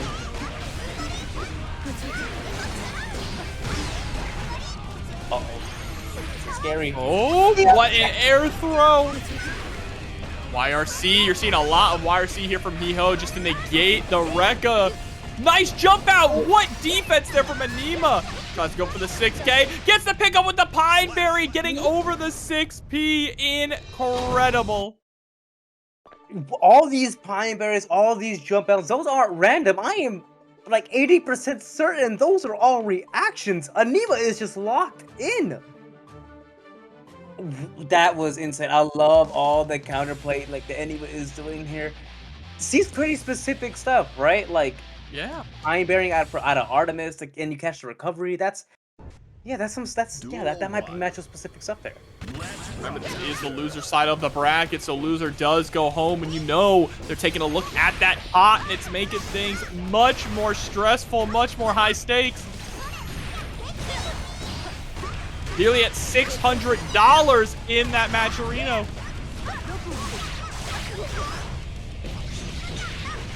That could buy you an MSRP 9070 XT. You can find one. There's the wall break.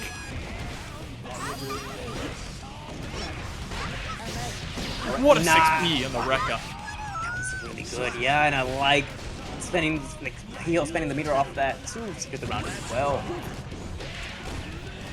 Oh, with punish, but a little too far away.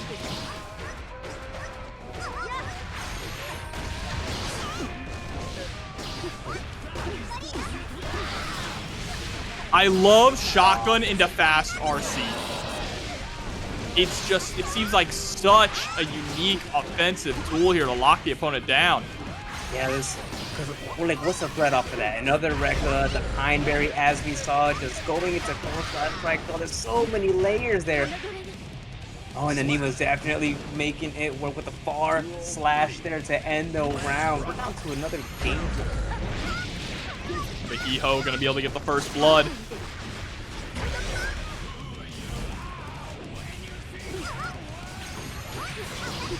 Nice, yeah. Aneema not getting flustered by just all the air dashes and air mobility there from Hiho. Just waiting for the right opportunity to 6P, but does get clipped this time trying to go for an anti-air. Oh, bad clashes, but Hiho comes out on top, and positive bonus being the reward. And Aneema just makes the most of the opportunity to win in neutral. Look at the situation we're in here. Jobber back corner is back. Oh, deflect shield. Into the BRC. Nice fastball to the other side to prevent getting anti-aired. Oh, and it chipped out, actually. Wow, okay. A chip out with the bad moon.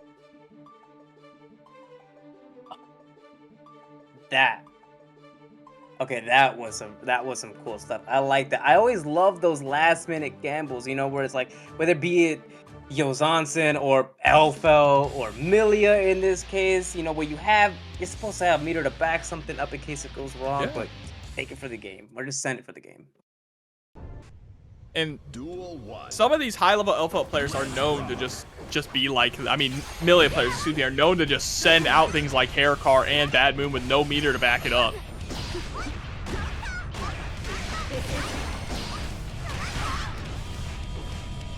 That bullet went straight up.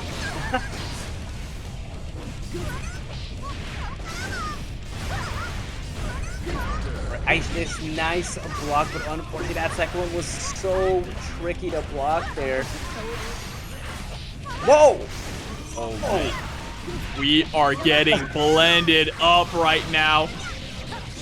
Hit the smoothie mix. And there's the super. What a dominating round from Hiho.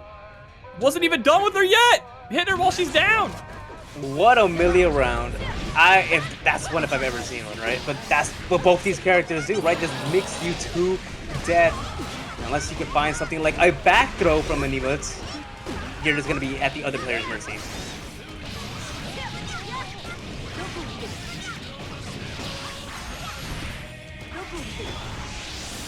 Right, and out the winger.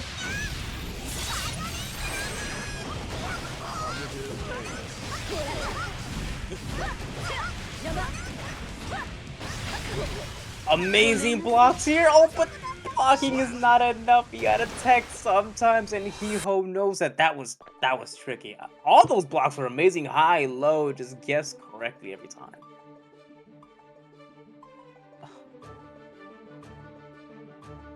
But you can only guess correctly for so long until you finally get opened up. You cannot block forever, right?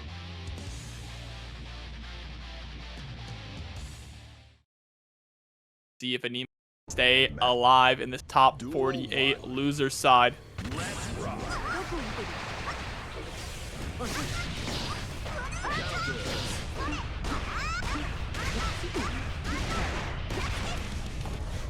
Going for the safe ender as we have no meter to back ourselves up. I like the choice there. Okay, the 2P into the RC to make the most, even if you block it. I like that choice. Using meter wisely, and speaking of meter, we have Gold Burst bringing it back as well.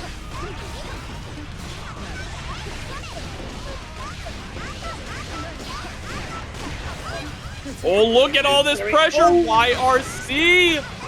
And then the 2H immediately into the Pine Berry. Yeah, you're not going to be able to 6P the Pine Berry. It puts Elphelt at an arc where, at least for Millia's 6P, it's not going to connect. Pine Berry over the Hair Car round start. It's just like you said, the Millia players, they love it. And now Aneema just trying to play that spacing game, utilizing that 5K and 2K. Oh, whoa. Scooped out of the skies into the Wild Assault to make sure you gotta block.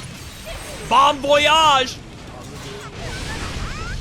Oh, and you guessed wrong, unfortunately. Oh, that super is so good. Now you're blocking a 4-way. What we just saw the consequences of not blocking correctly. It gives Aneema a game, and now we're at another game 5, the last one before top 8. Game 5 again. It just keeps coming down to game 5 after game 5. These players are hungry. Again, the final stop in TNS before the ARC World Tour Finals.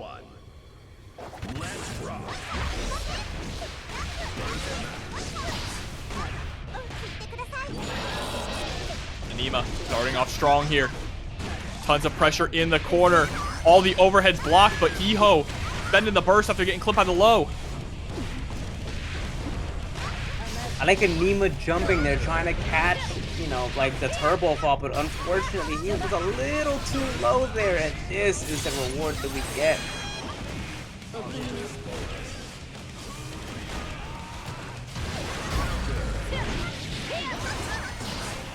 Nice huge counter hits, forcing out the burst from Aneema's end. If both these players have 50 tension, and we're gonna see both of them use it.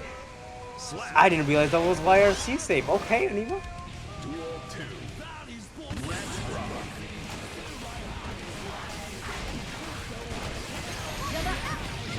Nice, JH. Again, you see how this happens every single time. Piho is trying to 6P after the 2H, but it is just not beating the Pineberry. And the air throw comes out once again. She is just already trying to bait out a burst, going for a reset. We find an opportunity to gold burst, and the hair car with it equals a scary mix-up. Isn't gonna get meter in time, but there it is. Aneema eliminating Hiho from the bracket. Oh. Is he gonna focus? Come on, focus for me. Camera. Says life. Hiho, life is not fair. Life is not. Mirror match Jack versus Hazen. Mankind knew that. Oh man. Duel 1. All right. Let's rock.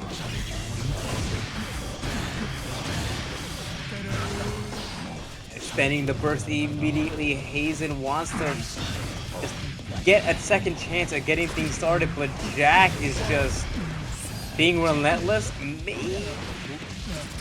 Yeah, we get a combo off the tap dusted as well. No bullets into the chamber.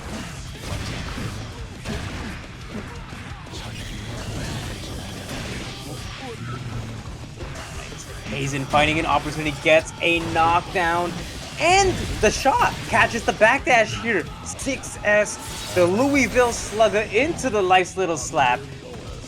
I like this a lot. PRC going for the air-to-air. But Jack, you know what? You have the life lead. I understand. We're just gonna press. We're gonna roll with whatever happens, if I get hit or if I win, and we know the outcome.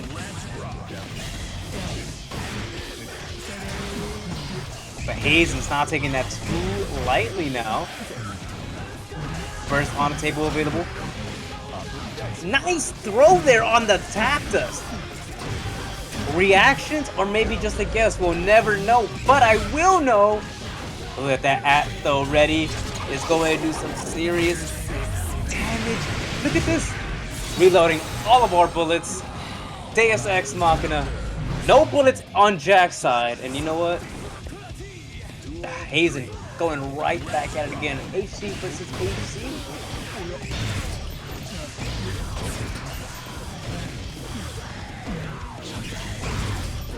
Nice buying an opportunity to throw curse on there. We have concentration, we have bullets. Unfortunately, no gunshot was able to connect.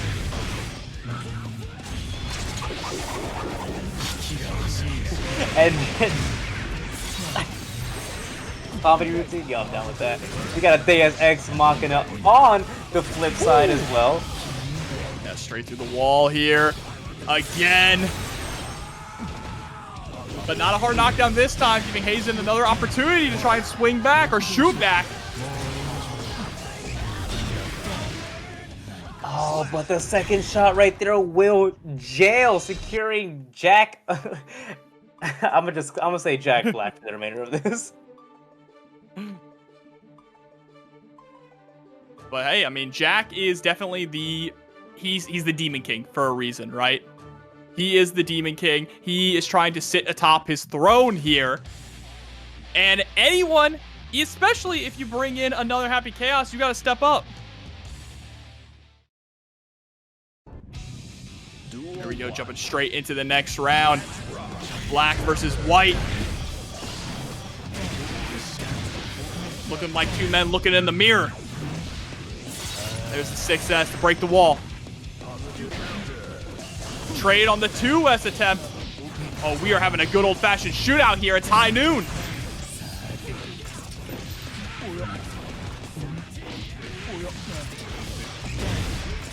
Into the Deus Ex Machina. No, wait. Deus Ex Machina would have killed there. Jack trying to drag it out a little bit.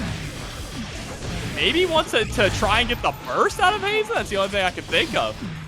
But you're giving Hazen another opportunity here to try and bring things back. There's the YRC. Roll through into the throw. And the throw is going to do it.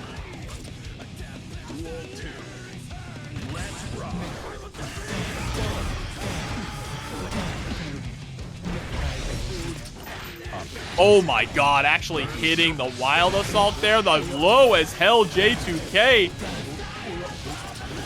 Hazen, it seems like every time Hazen tries to start some offense, even if Jack doesn't have the resources, he just seems to have a button ready to put a stop to it.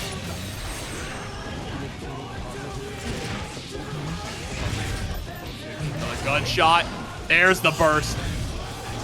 Bro, BRC. Fast BRC gunshot. What are we doing here? The YRC. 6K. Trying to stick out that leg. Hazen has to play this so carefully, but runs right into the 2S. Yeah, you gotta be careful being in that 2S range of Happy Chaos, especially when you have your own gun drawn. Remember, Happy Chaos cannot block when the gun is out.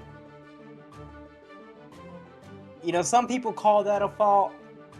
I don't know. You know, cause like if you don't need, if you can't block, just make it so you never have to block. You know. That's true. That's true. You just run that offense. But when you're looking at your doppelganger here, they got the same tools as you.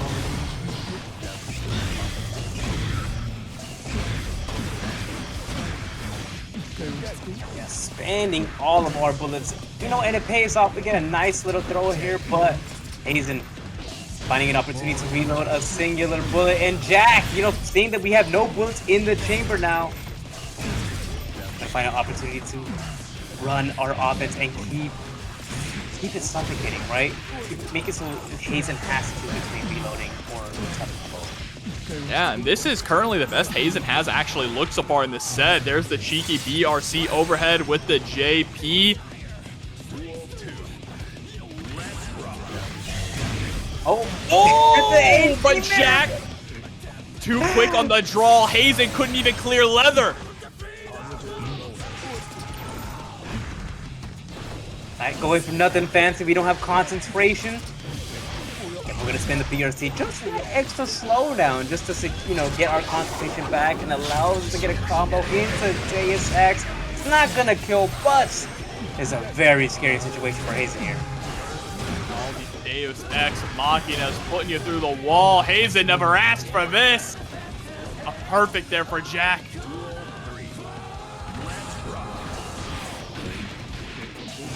Oh, the J2K conversions here. Seen it a million times before, but it never ceases to impress me.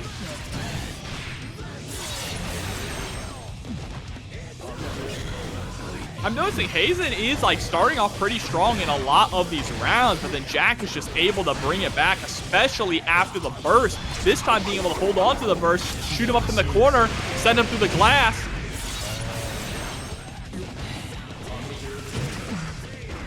Right, saved up. Hazen does have 50 tension. We spent it here on the YRC. Now we have to make the rest of this count. We have burst available if things goes out. We have blue wild assault. We need to use it. But the burst, it is.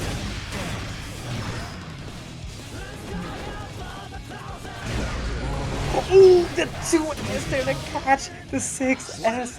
But just like that, it doesn't matter. Jack is gonna find an opportunity to run their own game, and that tap dust will secure it.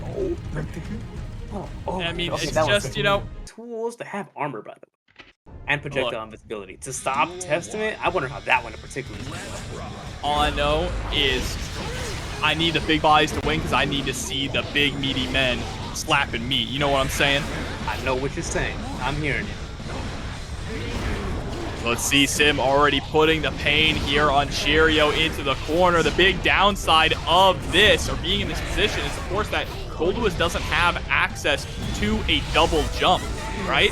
His jump arc is lower to the ground. You're gonna have to go for super jumps, which means that things like Grave Reapers and Unholy Divers are gonna catch that big body. you know, it's a good and bad thing. You know, for a lot of matchups, or even this matchup, the small jump that Goldlewis had can be to his benefit, like jumping over bar slash and whatnot. But unfortunately, like you said, got a super jump. And like that downside right here is exactly what SYMPHUUKAI won. SYMPHUUKAI. 2K 2D. With the headbutt. Reset overhead. We got a bunch of plus frames on deck. Cheryo has meter to back it up, and 2 meters to back it up even. Oh, we're gonna keep the corner. Look at this. How do you block for this long and not stay scared? The grab comes eventually, and if you live that, there was an OTG waiting for you. That was just an absurd amount of chip damage there that we saw. No chip here. All damage. All real damage. JD, yeah, I like that Cheryo immediately goes on the offensive there, right? You don't want to block the stay state or worse, get hit. Trying to get in over the Unholy Diver is going to eat a 6P. Trying to squeeze in a wild assault there, but SYMPHUUKAI kept the pressure just a little too tight and caught it out, and look at the reward from it. A looping scenario. We've seen this before.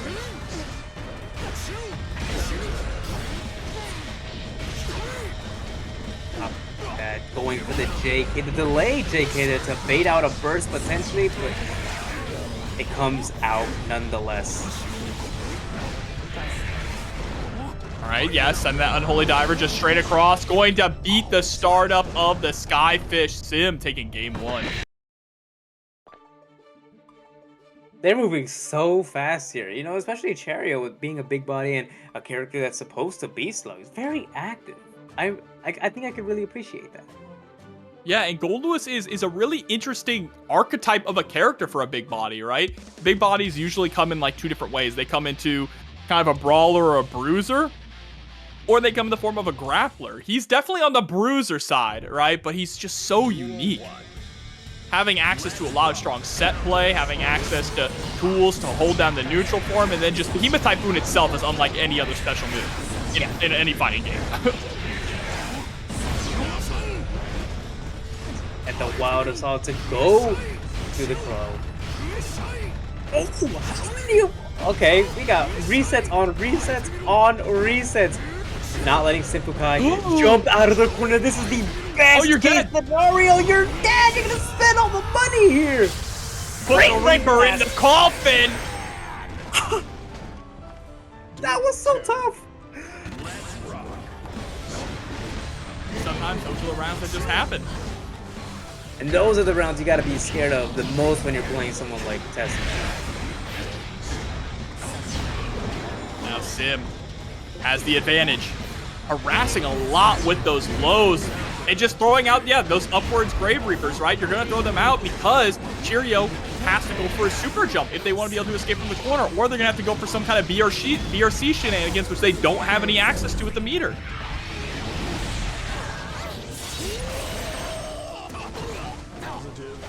Very tough spot for Cheryo here. We don't have burst, but no, we're gonna press regardless. Yeah, you have the health to play with and a round to play with as well. Might as well make the most. Taking a chomp to get out of the corner. And nice. Eating the ankles too. Arbiter, sign.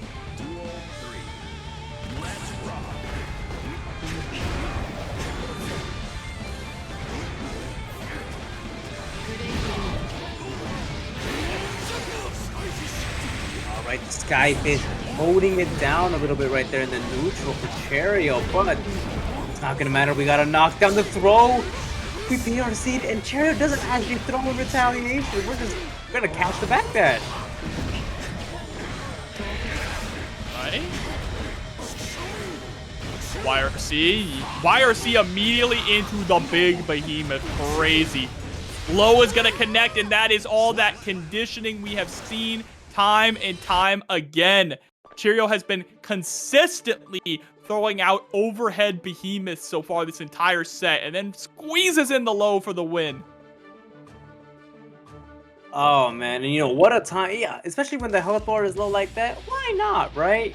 Like you mentioned, conditioned. I got hit. I was walking high. Duel 1. Let's rock.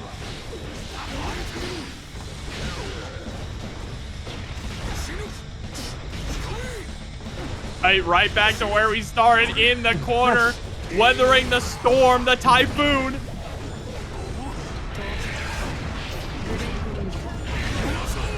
Nice. Yeah, Cheryo squeezing in the wild assault, and what a spot to be in when you're SYMPHUUKAI. Cheryo having 100 tension, a full stick of butter, and all the security meter in the wall, but SYMPHUUKAI doesn't care. Yeah, this typhoon is looking like a category 5 gummy. My gosh, look at the destruction from it. A whole round loss, and more damage to spare.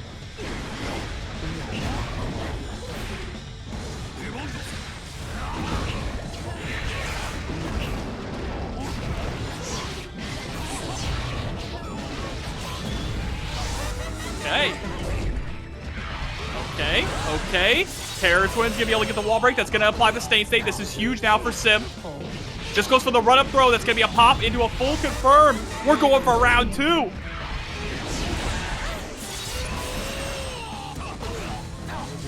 Cheryo has 50 meter. We have burst. We can use them both to make something happen here. Yeah, this is a good position now for Sim. Cheryo's gonna hold on to that burst. No reason to spend it. There it is with the stain state pop. Yeah, Testament being able to combo off of throw when you have stain state attach is such a good change for them.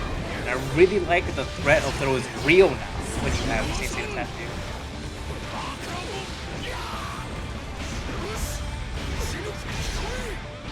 you. Woo, okay. With the quick low. I like that Cheryo is sneaking in these lows. Another one. OTG at the magic pixel. You have to FD anything that you block here. I can't even see the health in Sim's health bar. Oh, we're not going to wall break with a super. We're just going to go with the Unholy Diver. Stain state is attached. Wait, we're going right into the super. This is going to wall break. We're going to have stain state going into this next place. This next area, and hard knockdown. Wait! Oh my god, what a comeback from Sim, taking the lead over Cheryo. A nail biter.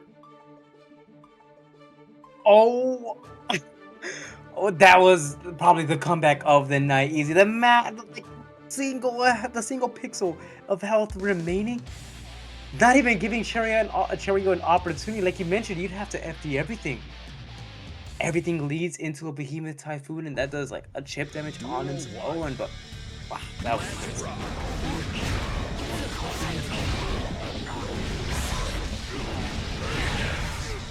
Right, Sim is riding the wave of that momentum here now, Gummy. Looking so good, challenging, getting the burst out of Cheryo. And the security gauge.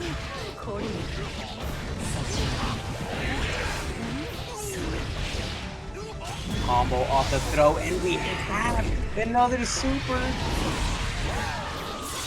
Yeah, this is very scaled, so unfortunately it's not gonna kill, but it's still a really good scenario nonetheless. Wow, that was amazing, using the Taint teleport to stay in place and whip punish and anti-air. Now that's a tech.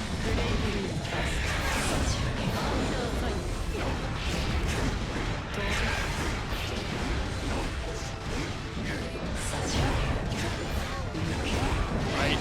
The harassment, catching the backdash with the 6H. Nice juggle into the teleport. Confirmed that damage was wild. That wild assault was crazy as well. But we don't get the most from it though. Especially in a scenario like this when you block it. It's very good for the defender. In this case, it's SYMPHUUKAI. And look at the reward we get off it. A super wall break and another game on the board. SYMPHUUKAI taking a 3-1 over Cheryo. Wait a minute, these Testaments are going crazy. Big body to face Testament. Duel Oh man, Fubuki versus Baba. Oh, I'm excited to watch this one because Fubuki probably my favorite testament to watch. You know, it's not a bad choice with them being one of the big three, and Baba. Oh, my two favorite players on their character. I would say. Look at this already, keeping the pressure up. Yeah, I think one of the plus sides for Pot here is going to be the fact that Pot has very strong anti-zoning tools in the form of Slide Head and Flick. That teleport in the air to avoid the air throw? Did you see that? That was crazy. I didn't know that was possible. Oh, but Baba, yeah, says forget about it. I'm gonna make the most of what comes next, and that combo is so clean. I love it.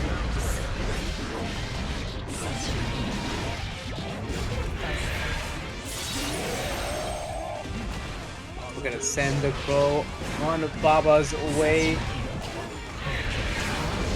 Trying to play that zoning game. Arbor Sign gonna connect. Whoa, the IAD into the Grave Reaper? That was interesting. I wonder. Yeah, the JH hitting OTG. That way the. Wow, okay. Yeah, no, that was some good stuff. I like that. I like that the JD is a skull. It normally comes out so fast that you can't even see. It's like, got that skull pattern.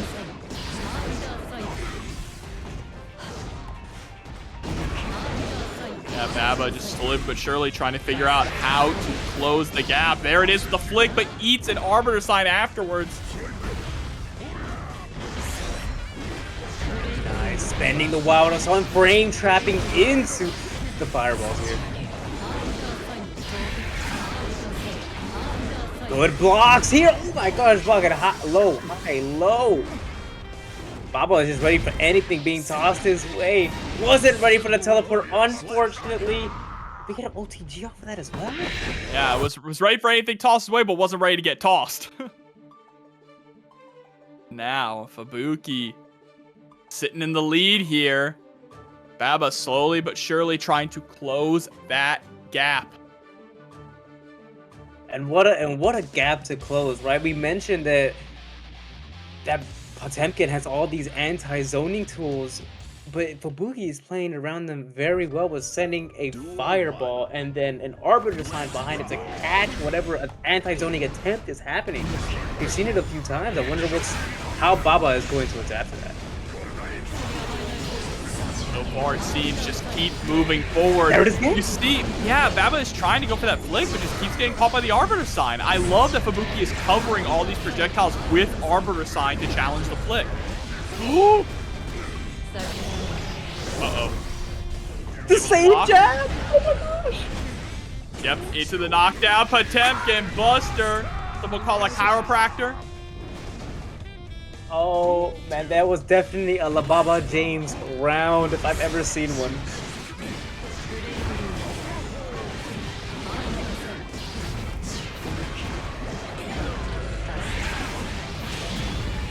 Oh, this is a nasty little sequence here. Gonna be like the wall splat and the wall break. Stain State is applied post wall break as well.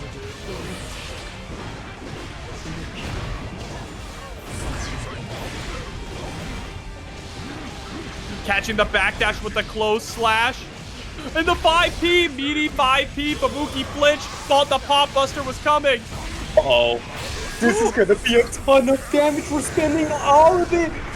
Oh, Testament's gonna need several cryo practice after this one. It's enough! Hell yeah, it's enough. See how much meter that was just spent? I mean, yeah, I thought maybe it would have scaled a little bit. My bad, I was... Ain't no one surviving that. Oh, Not even man. Daisuke himself is surviving that one. Daisuke couldn't write a character to survive that scenario right there. Oh my god, what a way to tie things up here for Baba. Duel 1. Baba is who? Baba is him.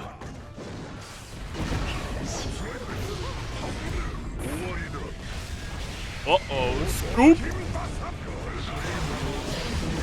Nice, I like the wake-up goal burst there. Smart play from Fubuki. Fortunately, might not get to use a whole lot of it. Oh, that meter is gone. That's so much damage, dog. The heat knuckle is more than enough, plus the wall break damage. I mean, what more can you ask for? Yeah. Oh my god, another one. Bustin' makes me feel good. What a backdash though on that Buster. Oh, you're gone. My goodness. You are a goner, heavenly pop buster. This is gonna be some big numbers on this super. How are you alive? Burst is baited into one more. La Baba James, he's him.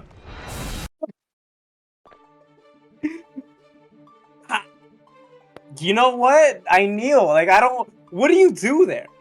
That's just the game where you have to go. You know, all right. That was a Potemkin game. It is what it is. Moving on to the next one. Baba is so fire. Wow, this is absurd. And you're seeing the difference, though. The difference that Potemkin has is a big body against Testament that Goldlewis has, right? Having access to Flick is so powerful. Having access to just Potemkin Buster in general, right, is so powerful. When you're able to close the gap, you're even more of a threat. Pop Buster is scarier than Behemoth Typhoon.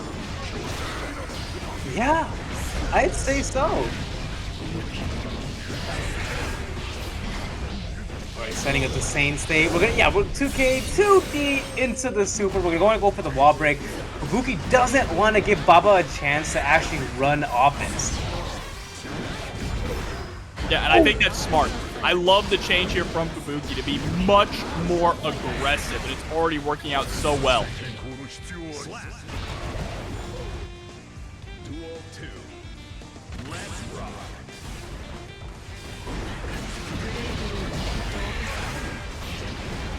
The very tip of the Unholy Diver applying the stain state there was crazy, but Baba has him. Fubuki into the corner. That is your life gone, and I'm pretty sure that's the round as well. Oh my god. Gummy, where's Goldlewis? I think we need a coffin. Somebody needs to stop this.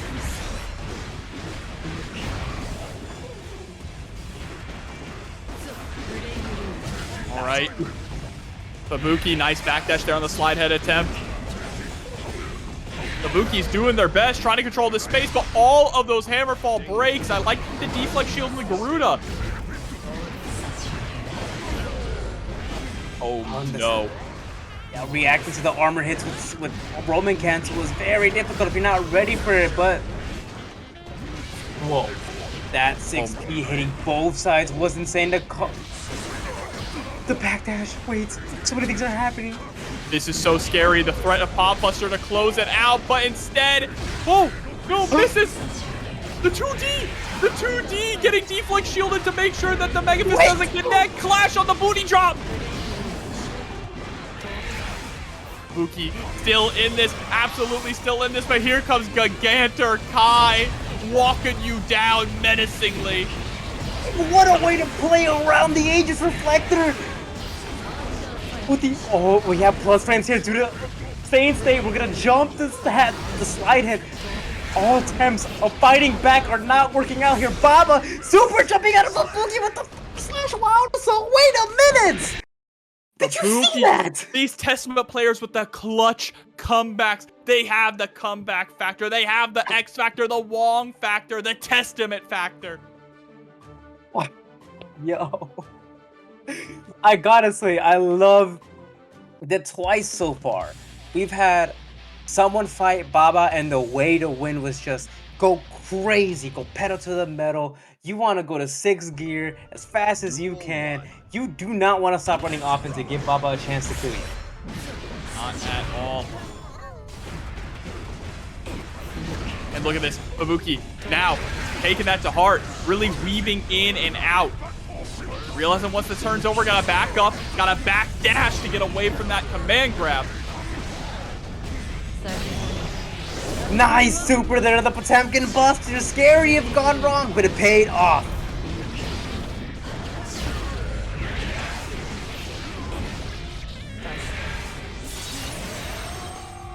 A counter hits will lead to a wall break. But Baba has 100, a full stick of butter to make something happen. And unfortunately, Fubuki played around it so well. And now, we're down to a set point. Good God. After everything that Baba has thrown at Fubuki, if Fubuki can eliminate Baba.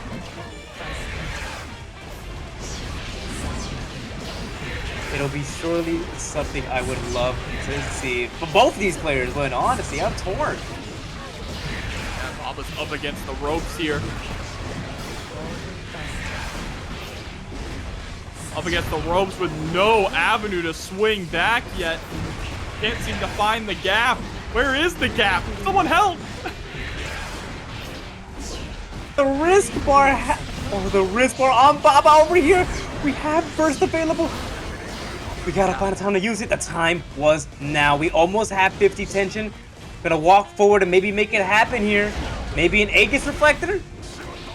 Oh, and the backdash on the Potemkin Buster might have sealed Baba's fate. JD, but the burst immediately. Yeah, that's it. How do you get in? The threat of Arbiter sign was right there. Baba was not going into the reflector. Just jumped and found an opportunity to make up this. Look at this. And the RC to make sure that we don't go back to neutral. The RC to make sure we don't break the wall and go back to neutral. Watch out for the wild assault. Oh, but the far slash is gonna do it. The 5H, excuse me. The loser side, same as RedDitto. And right, what an opponent to fight. Like you mentioned, the only one to really have Jack fighting for his life is RedDitto. So this is a really tough opponent for Aneema here.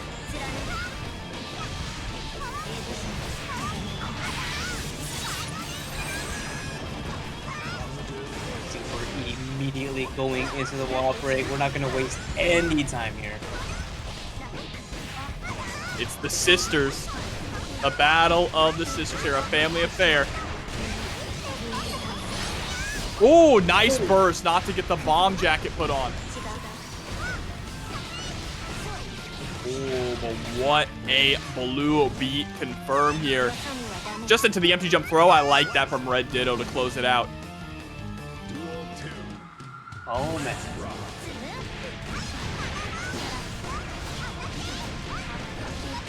Oh! Yo, wait a what? Yo, damn, Aneema. You're sick. What? Chat, with the bomb voyage through the wall. Yeah, being able to drop the opponent behind you while you shoot out the gun. What a setup there. That... What? Okay. You were right. There definitely is potential for these matches to just get better, and that was probably just the start of it. Dashing up with the 2S to beat the Ondo here. Aneema stealing corner, and yeah, RedDitto is going to burst Aneema into the corner, trying to avoid a bomb super here. Nice, just a jump backwards into the far slash. PRC, dash underneath, a little bit of a cross under into the close slash, and Aneema takes game one. Yeah, I know all the Aneema fans, all the Elphelt fans in the chat, and even those just watching. We have 934 of them, or people watching. I just know they're all excited. The Aneema trick shot, that's a dope name. I love that. And there's not, like, that's the thing, is there's really not a lot of high-level Elphelts out there, right? Aneema is one of the very few that is entering in all of these different brackets and pushing this character to top 8s. Okay. That was a really fast-paced first round, but I'm sure there's more to come. The far slash there to beat out the 2H.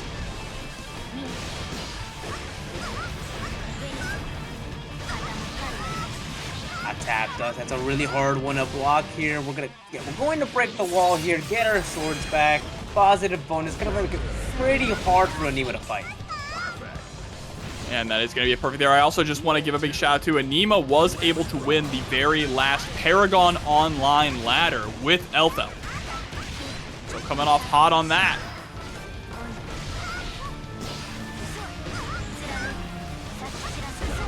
Nice block on the cross up there, but unfortunately we still got counter hit. Good blocks! No swords on deck, but that does not mean the offense is over. We can kill some time to make something happen.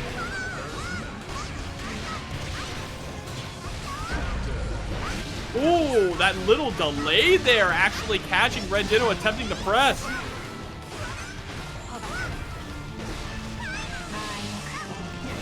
Throw and the OTG.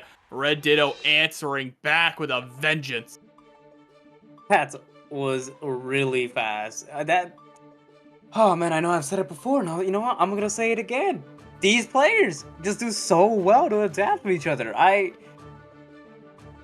see something. Gummy, I see something in chat. I see high-level Elphelts rarely exist because the skill ceiling is so low. I just want to say there is no such thing as a skill ceiling on a character, only for a player. That's it. True. Yeah. Character is as good as you want to make them. We've seen that today, right? With Calamari making the top 48 with Zato, a character that people deem unplayable. And Aneema here putting hands on RedDitto. Oh, the back throw was so nice there.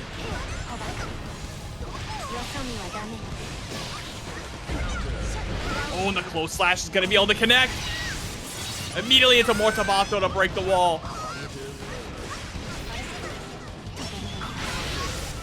Oh, swinging right into the reversal super.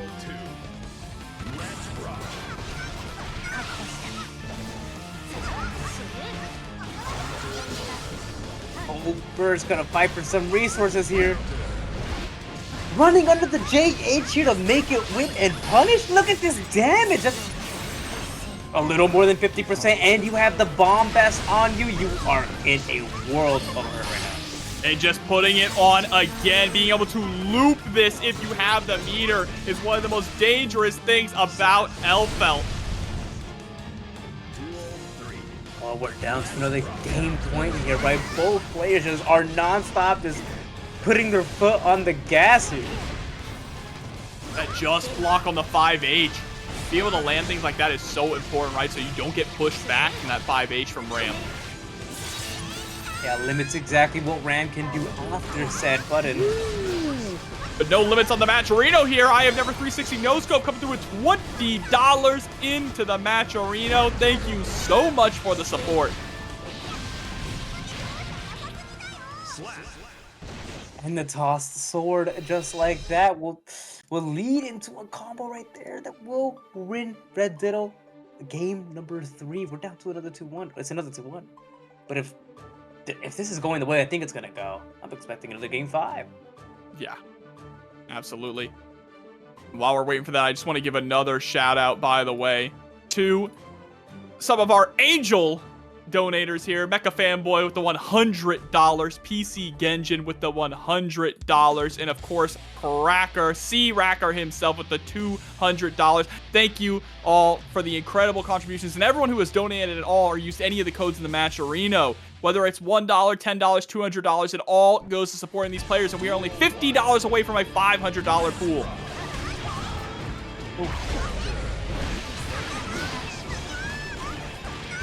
Oh, same back throw we've seen before.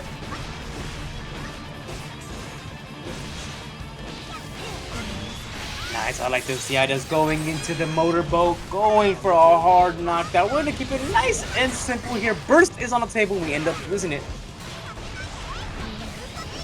Oh, wow. That was so tricky. OTG with the Pine Berry.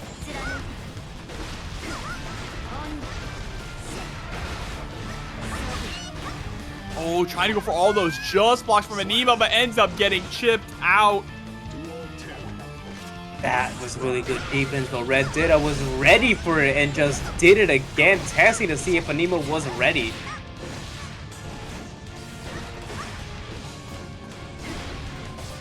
Just swarming Aneema now. Has her locked in the corner, break on through to the other side. And that deflect shield was really scary. Luckily, it timed with the explosion. But nice poke out there from Aneema. We have first available to push Aneema full screen if we so choose to. Good blocks on the Pineberry cross up there. This is very dangerous. Yeah, there it is. 100-meter there on RedDitto's side. Super, super scary for Aneema to deal with. We go way back. That's fair, that's fair. We're talking about Mega Man Zero, right? Oh, yeah, of course. Okay, okay. Duel 1. Let's rock. See, one of these players, loser's quarters, last life remaining still.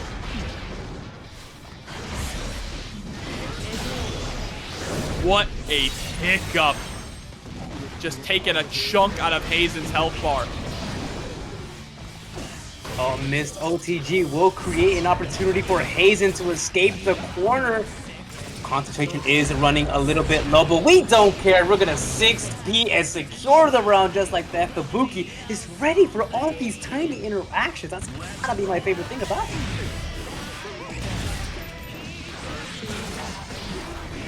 Hazen gonna try and minimize these interactions as much as possible. Getting clipped out of trying to shoot from full screen. You cannot do that against a character like Testament.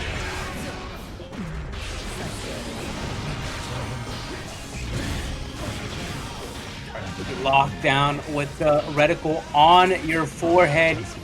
So it's not much you can do when that happens.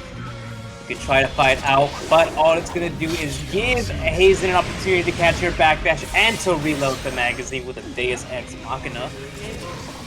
Immediately into the safe jump and the Goomba stomp. Duel 3. Let's rock.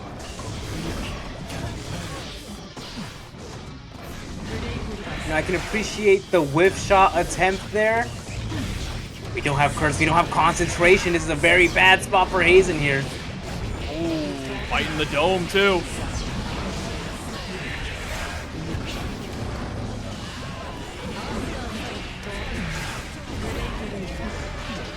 Dash up, 6H, trying to take another bite. The 5P anti-air right into the Terror Twins to close out game number 1 for Fubuki. Okay, yeah, no, Fubuki is just on it with these like 5P anti-airs. You know, it's just all these anti-airs. You got 5P, 6P, same air-to-airs. It's crazy. I love this. Yeah, chat, Trigun's like 24, 25 episodes, all right? And Stampede's like 12. So you could watch it in like a month, both of them. Go do it. You trust me. If you like Guilty Gear, you'll like Trigun. All right. But we like Guilty Gear, and we like this match. A nice 6P off rip, not letting the Goomba stop connect.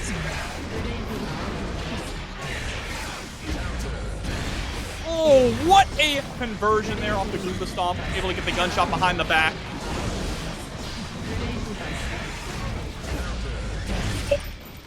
Right, just like that reacts to the teleport with the Louisville Slugger, and look at the reward off it.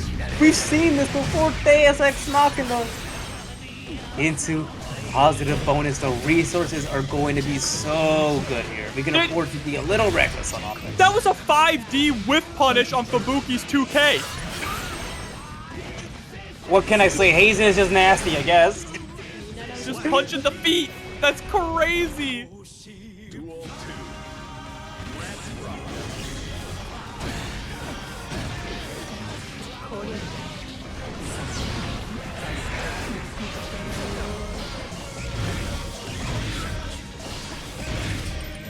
Right, steady aim into the gunshot. One lock it down, not giving Fubuki an opportunity to dash out, but wall break returning to neutral here.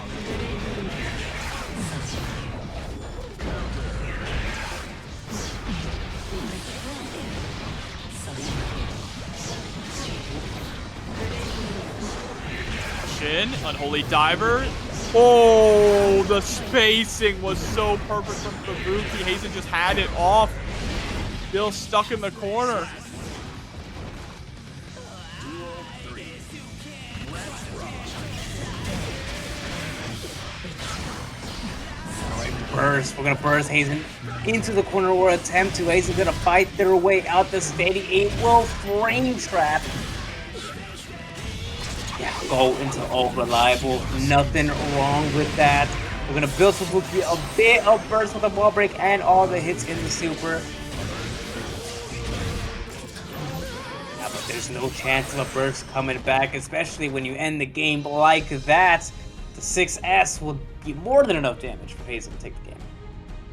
Yeah, so Hazen gonna be able to tie things up 1 apiece here. Looking strong. It's just crazy how back and forth these players have been all night. You could tell that they are fired up. They are ready for this weekend. They're trying to get that last minute practice in. That practice definitely showing its work. Like, it's speaking for itself, really. Oh, man.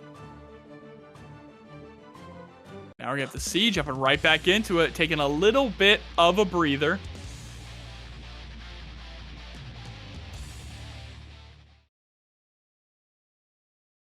Mankind. Duel 1. Round start scenario. How are we gonna play out?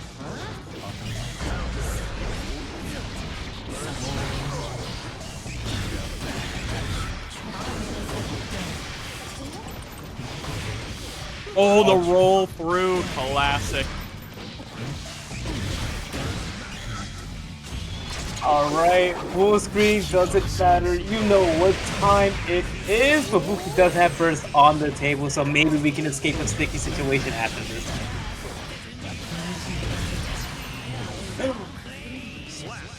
Oh, what a scary time to burst. And you know what? Hazen was ready for the burst that happened right there. We baited. Now Fubuki's going into this next round with no burst available. Yeah. That is a rough scenario to be in. You can already see they're feeling it here in the corner, not having the opportunity to escape any way except through the wall.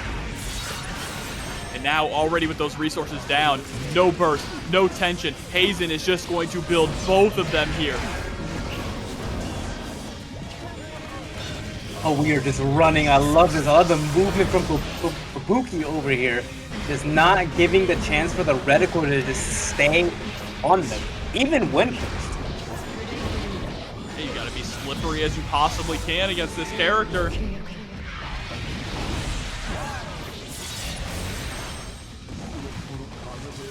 Knockdown into the safe jump.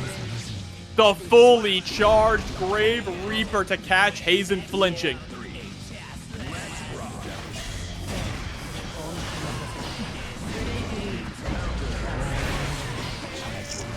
Farsat's forcing out a burst there. I respect it. The neutral is a little bit, it's pretty good for Happy Chaos here, especially if you get the curse applied.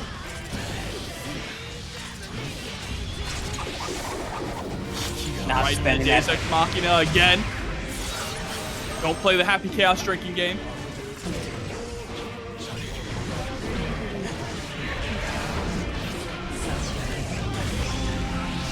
Super focus. Oh, trying to sneak in an Arbiter sign there, and it didn't work, unfortunately, but the 2 came into the super. We're hit confirming here. Oh, but all the just blocks there from Hazen. Doesn't get the OTG, so the state doesn't apply. There it is. For the J2K, and with that, Hazen taking the lead here in this set. You didn't even have to reload the bullet. Why'd you do that? Reload it for next game? Gotta keep yourself ready. Oh man. Okay.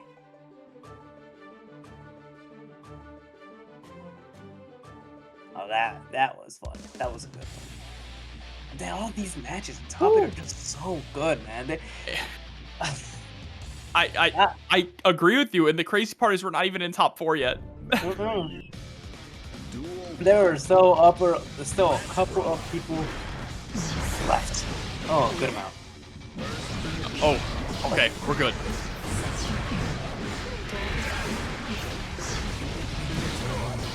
Fubuki once again starting off with a very hot round. But Hazen after the burst trying to swing back. IADE gets clipped by the Unholy Diver. The bird coming in for the assist.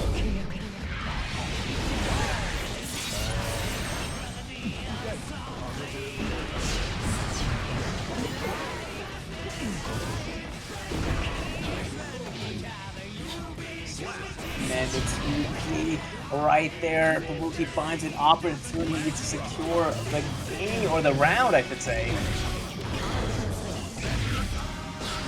Thunderbolt just playing, they're weaving around each other's tools so well. It's honestly, it's very nice to see.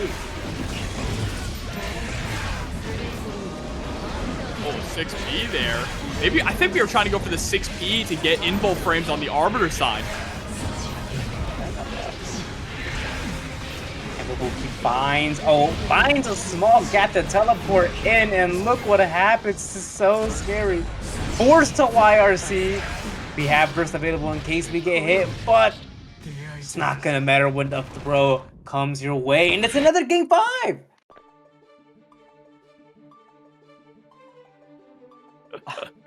Another game 5. No one wants to budge, Gummy. They're going the distance here. Dragging this as long as they possibly can. No one's going to go out unless they're kicking and screaming.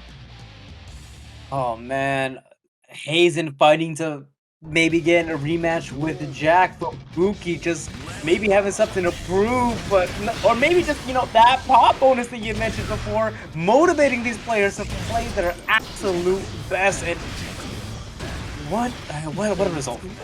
Yeah, nearly 500 players, or $500 in the match arena. We're almost there, and these players can taste it. Hazen can taste it perfect at that set point.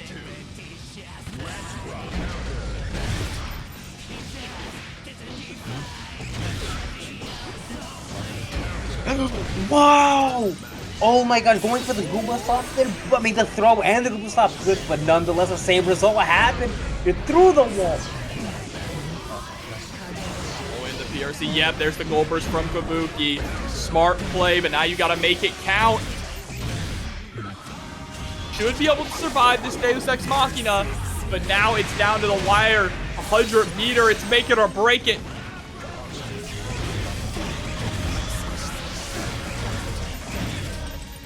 This is scary. You had to spend all your meter blocking, but we've seen Fubuki come back from a scarier position before. Wonder if we can see it again. Oh my god, the forbidden air dash with the PRC. Fubuki able to teleport in. Could we see another miracle comeback, Gummy? 6P beats out the J2K. Blocks the burst, and it happens again. Oh, the clutch gene is just in them. Players feel so different.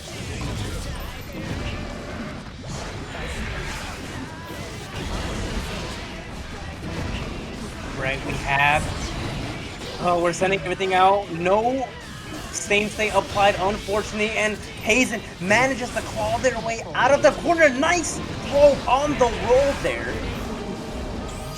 No burst here now for Hazen. Hazen desperately trying to get in, able to find the avenue with the BRC into the Goomba Stomp. The 5D is gonna whiff. Speaking of whiffs, what a counter hit. Deus Ex Machina for the one time. We got a hard knockdown here, but Fubuki does have burst available. Bursting the gunshot on block, and I'm gonna need y'all to start eating each other alive, start getting some free O's, moving this along. You can't keep doing this to my heart, to my mentals, making every game come down to the wire. And it seems like Cheryo has heard your call, because we're fighting out of the corner immediately and putting RedDitto there. Or we don't want to give Ditto a chance to even do Ramlethal shenanigans. All we want to do is the Goldlewis shenanigans. Ramlethal shenanigans is what's happening on the screen right now. Hold up. Oh. Okay, what a super.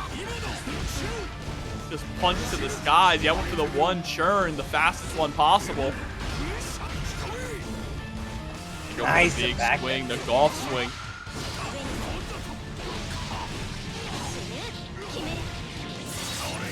Wall break here. We have positive bonus from RedDitto, but it's not a bad situation for Cheryo.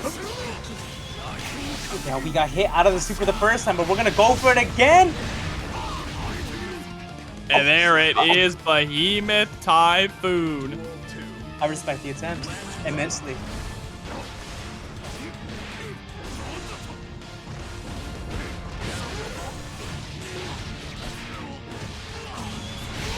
Ooh, all right. We got those. Nice block on the overhead. But the second one will always get you. We have swords to spend. Oh no!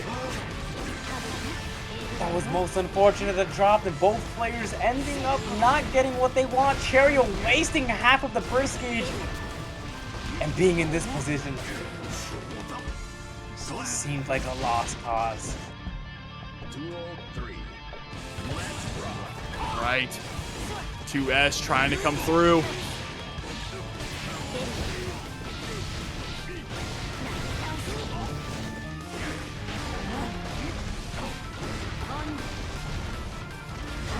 Creating a little bit of space into that 5H. 5D connect. Cheryo getting sent through the wall, still has access to that burst, still has a lot of meter. Finally spends at the moment that RedDitto lands. Yeah, RedDitto playing around the drone so well. I love it. Using the flip kick to stall out the airtime.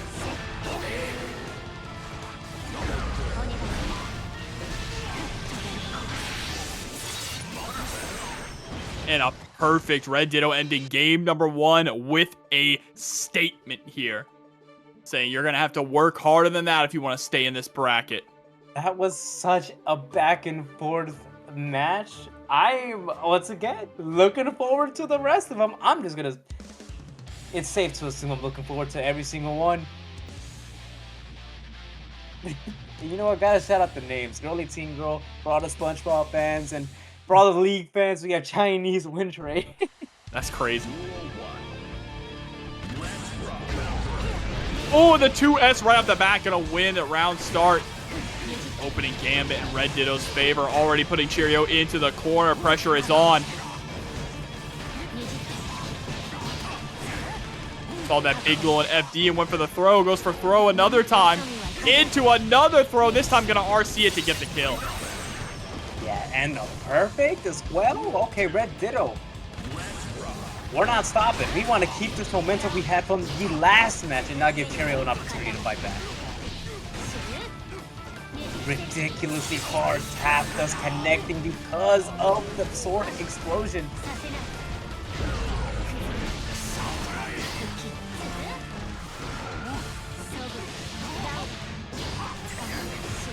Ooh, good block on the overhead, but we got a quick part to tap us once again. While breaking a little bit early, we have some health to spare.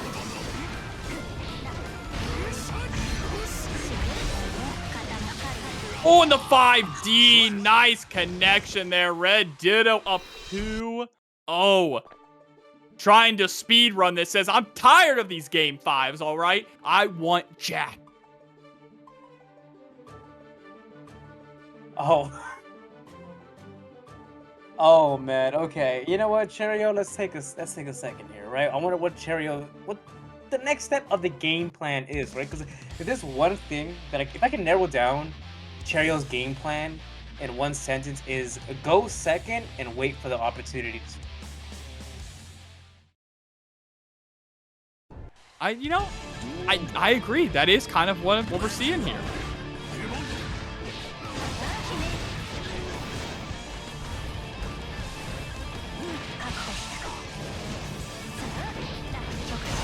Right, KD, there's the burst.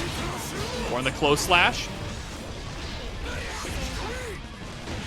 I like it. Tossing RedDitto right back into the corner, trying to follow up with the JP. Harassments with those 5Ks too. Just really low committal options. Nice motorboat. Securing the wall break, but just not enough for the kill here. Both players, no tension on the board, but the sword is gonna go to the Skyfish? Oh man.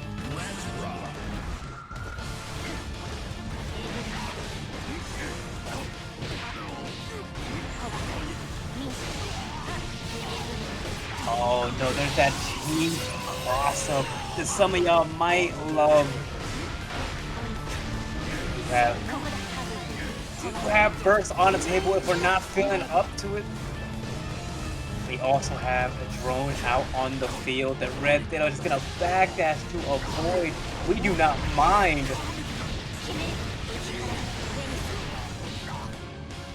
And set. Oh, yep. Well, we have fought through all the pools. We've fought through all the qualifiers, and now we are here. Winners final. The final qualifying match. See who qualifies for grand final. Jack versus SYMPHUUKAI. The second Happy Chaos versus Testament that we have seen thus far.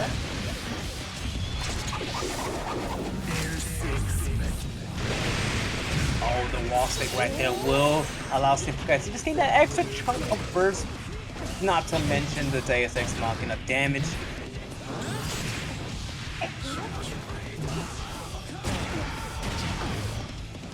Nice blocks here.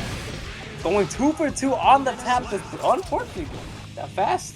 Oh no, the fast RC overhead there was very tricky. You can convert off it because of bullets. Happy Chaos got the sauce, guys. There's the burst. Oh, that was such a huge counter hit there for Sim. Unfortunately, unable to convert off of it, and Jack taking full advantage of that missed opportunity.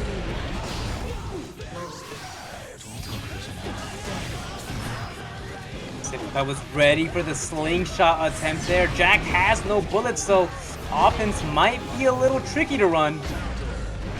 Oh, double J2K. Second Goomba Stomp is going to connect.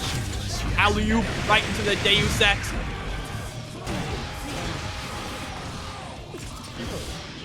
No wall break, I would say, unfortunately, but it led to nothing but a good scenario there for Jack. I've just, yeah, which led, SYMPHUUKAI back to the corner, taking the game. Already. Yeah, I mean, it's just anyone who goes up against Jack is going to be on the back foot, right? They are going to be the underdog, even someone as strong as Sim. They're going to have to prove that they can take him down. And it's not glazing, all right? It's the fact that Jack is just so dominant in this space, in TNS on these Monday Night Strives. But Sim taking the fight to him there at round start.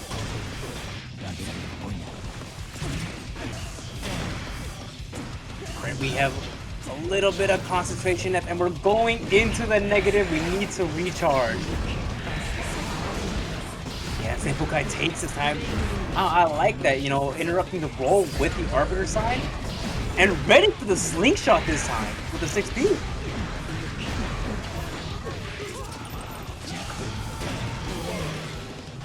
Nice YRC.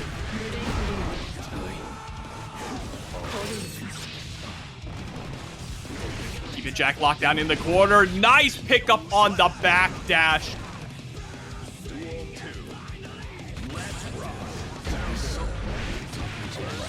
SYMPHUUKAI in a bit of a pickle, but we did have burst because of that combo.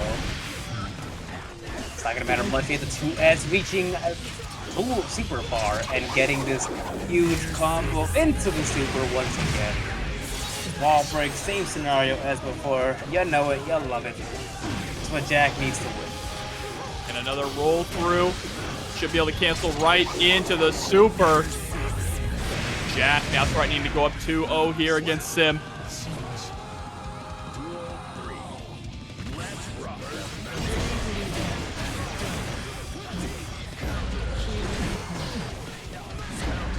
We're at the ready counter hit, forcing SYMPHUUKAI to burst, and this is a bad spot to be if you're SYMPHUUKAI. An even worse spot to be if you're Jack. You have no bullets. Do you have 50 tension though? Ooh, winning out with the poke. Teleporting to the other side. I like it, going for the bit of a tick throw. Dashing in 6H, Unholy Diver.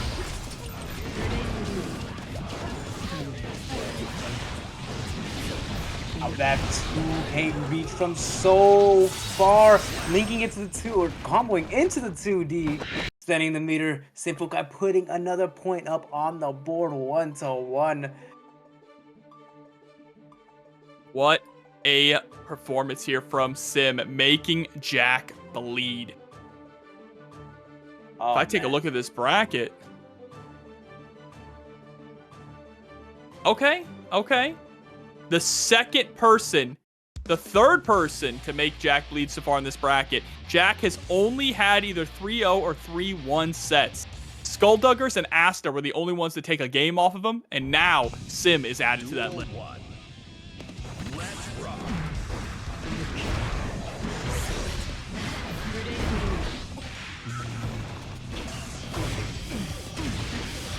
Ooh, nasty there with the J2K. Really ambiguous on which side that was going to land on.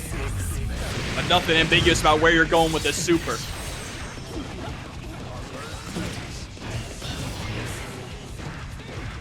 YRC, we don't want to have to block Jack with positive bonus. That's one of the scariest things in this game.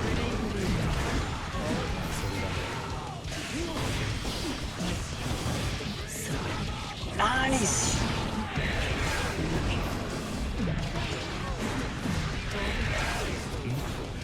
Friendly stains lead applied, and we're gonna make the most of the Jack forcing Force to burst if they didn't want to lose the game there, or the round there.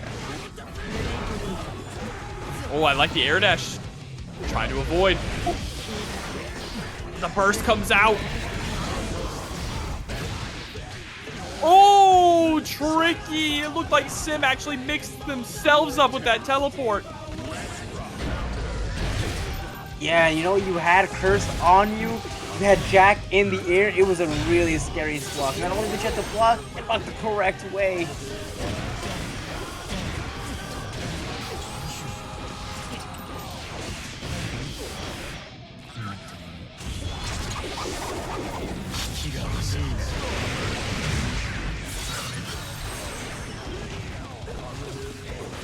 Wall break, this throw right here could be exactly what Jack. Whoa!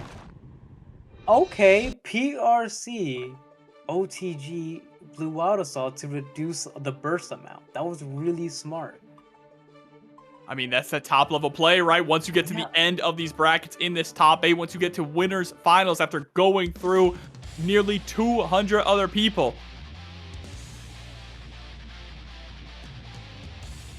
It's going to be rough for anyone to go up against Jack. Yeah, He's the Demon King for a reason. Some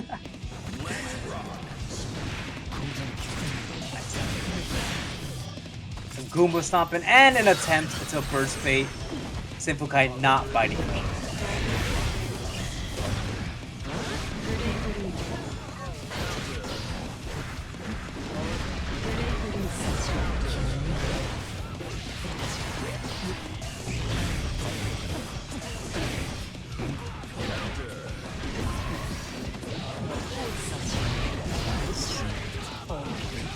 Nice empty jump, JH into the bro. That's just the fucking sick. Oh, roll forward into shimmy backdash. Okay, Jack. He's still able to reload. Even the teleport wasn't able to catch them. There's the burst. Into RC. Couldn't get the 5K in time. That 5K would have been enough to get the kill after the conversion, but gets the hit anyway.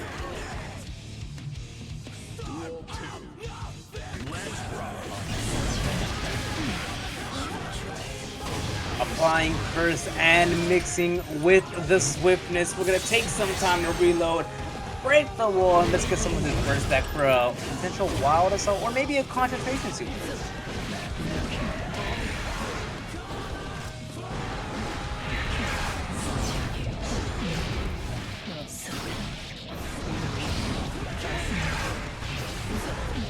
State applied. That doesn't block the low, unfortunately, but SYMPHUUKAI. Yep, 100 attention on the board. We can make a lot happen here. Same goes for Jack. There's the 2K2D, Deus Ex Machina.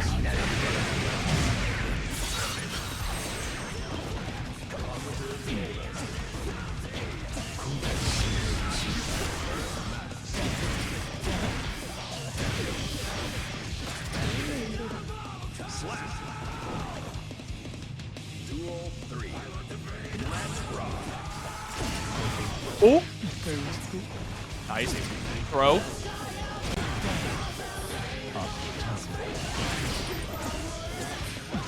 All these throws, they're adding up in damage here. Wait! A close slash to bait out. Maybe I think that was a throw. Yeah, I just like that. Not breaking the wall. Jack going for all reliable. Whew. All right, Ramlethal versus Happy Chaos. Oh, this is gonna be a tough one for both players, really. Right off the bat, you saw that Hazen went for that far slash, just trying to establish offense early on, get the game plan rolling, but now is stuck in the corner. It's inevitable against Ram.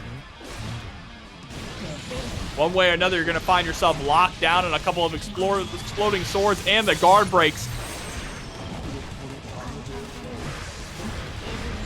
Very scary situation for Hazen, but the best you can do is either fight your way out or try to last long enough to get some burst back.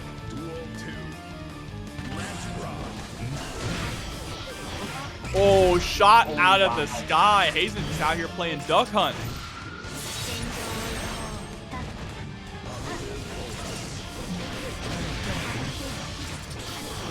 Fully in control here of the round.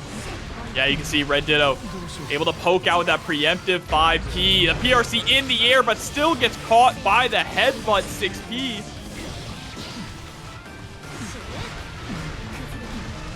Right. Ondo plus frames, reset, does everything for you. And even then, Hazen just finds the will and finds a way to fight out of that corner and takes the game to number 2 points.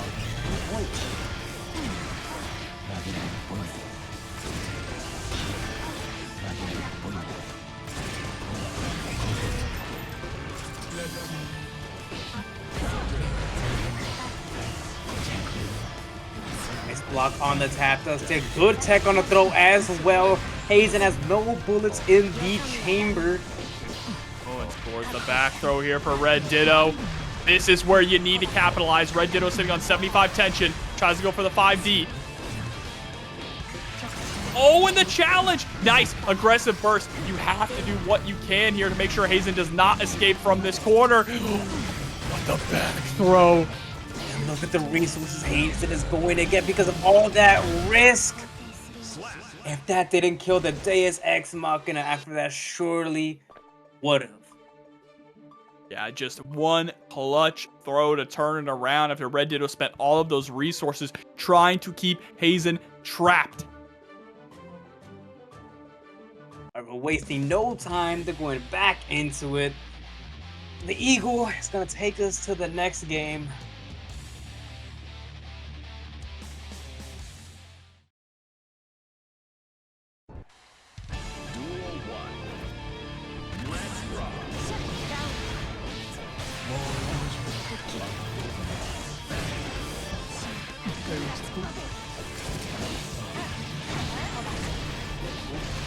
Hazen has no burst, no way out of this one.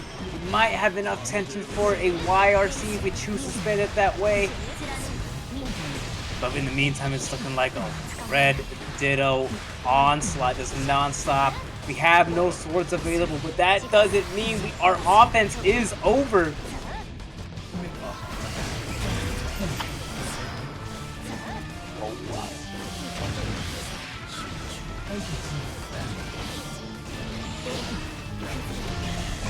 Look at the spacing here. RedDitto, yep, utilizing that 5H, the long range to challenge Hazen.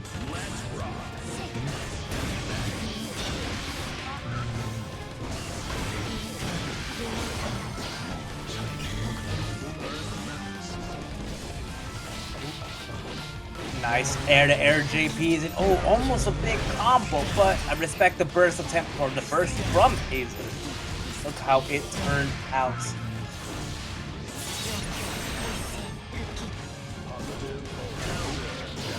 Oh, goodness. YRC! Yeah, YRC getting baited out. RedDitto throwing it out just way too preemptively there. Now chasing up with the JP. OTG off the knockdown.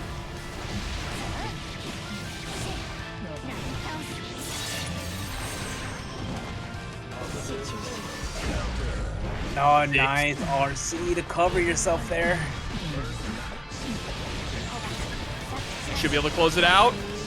Doesn't go into the super, instead baits out the burst with a perfect RedDitto tying it up.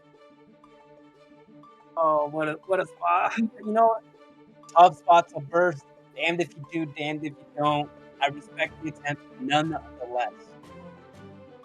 Yeah, I mean, you have to send it, right? You have to send it to see if it's going to work, because what if? You never want to be thinking, what if I bursted and they just kind of made a mistake and I got another opportunity? Yeah, it's definitely the worst feeling, leaving a win on the table.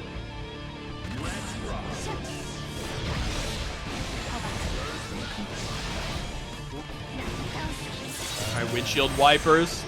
Gonna break the glass with that one. Nice whiff punish. I love the spacing game that we're seeing here from RedDitto, Gummy. Yeah, and what a reward off of a whiff punish. The highest damaging super Ramlethal has. What was that? Throwing out the sword and then IADing over it because you knew that it wasn't gonna push Hazen all the way into the corner is diabolical.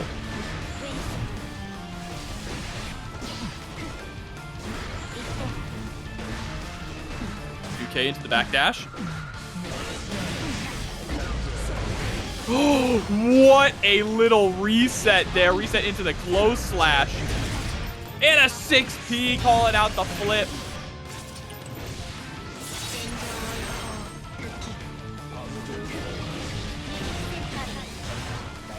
Windshield wipers for the damage. Those for the hard knockdown. And we're going to... We're going to bait a burst. Oh my God. Yeah, it got really scary and scrambly there, especially Hazen sitting on all of that meter. It could have gone real south for RedDitto, but able to clutch it up, close out the game, and now one more away from challenging Sim. Oh, man. All right. This is going back and forth. I don't know if my heart can take it. I know. It's every match is stressing me out, wearing me down. I don't even got any more water. I drank it all. I came prepared. I have my second bottle. With the way things are going, I'm going to need a bottle of something else. Definitely a stressful set for sure. Yeah, I mean, these players have been playing consistently for about 4 hours now. This is definitely the point where fatigue starts to set in for everyone, right? And that, honestly, having a long stamina is key to being able to play. Yeah, but RedDitto seems to have no shortage of energy. Dash in, just block on the close slash there from Hazen. The just blocks were so important because Hazen was not pushed back far enough for the rock to matter. Was able to actually punish the rock because it whiffed.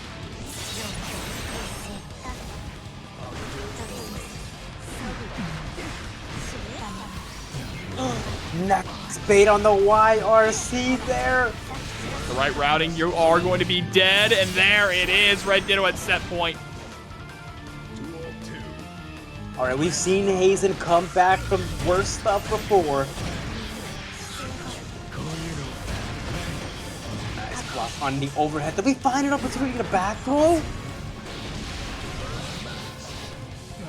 Ooh, just going up with the JP. Wanted to get the wall splat there off the blue beat to make sure that you can get that positive bonus. The whip punishes! Whip punishes have been the name of the game. It's what's setting RedDitto apart. What is putting RedDitto over the edge here in this set. One touch away for RedDitto to move on to losers finals. And just sending it all on a Goomba stop. What of a war we have here, right? This is a little scary. RedDitto does have burst and tension available, while Hazen only has one of those. Oh, Mortabato into the RC. What a burst right in your face. In the throw! Hazen staying alive. Gasp, that was crazy!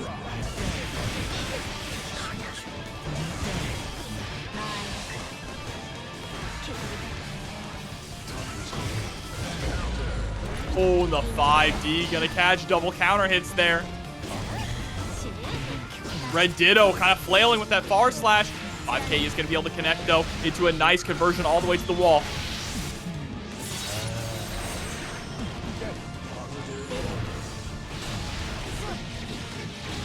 Oh, but this is a bad spot for Hazen. What a drop, but it's not gonna matter. You're not gonna get burst back in time, and RedDitto does it. An unfortunate. Satisfied with how it went. Round start, opening gambit. It's gonna be Whiff Punish City all ready for RedDitto.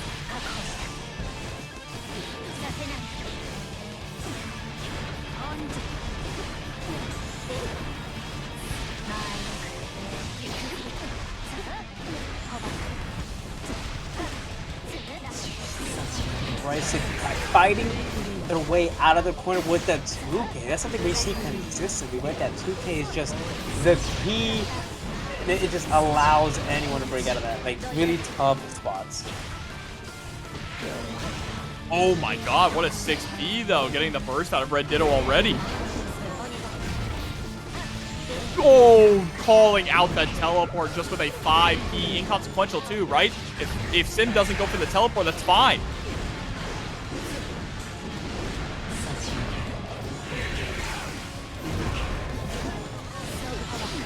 And it is all just a game of whiff punishing. Footsies are so potent in this matchup, and the Arbiter sign is going to be the killer.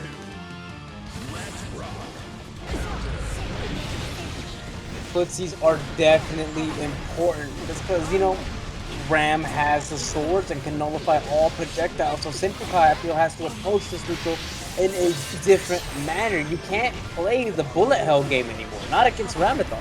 Not until at least the swords are gone, right? And another thing is that the swords, specifically that 5H, are going to be the tool for RedDitto to be able to outrange Sim in the grounded game. There's a perfect.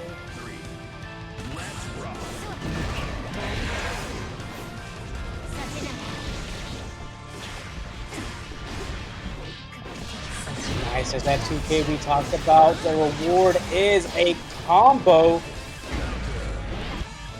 I like the attempt to 6B there, but that J hits a little too deep.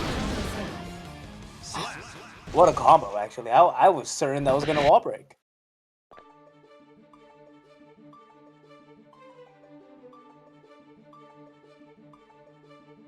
I mean, that's a good start here for Sim.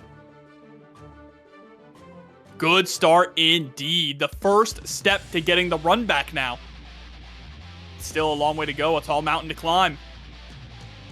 And even taller mountain to climb whenever either player wins this match. That's true. That's really true. You're facing Everest.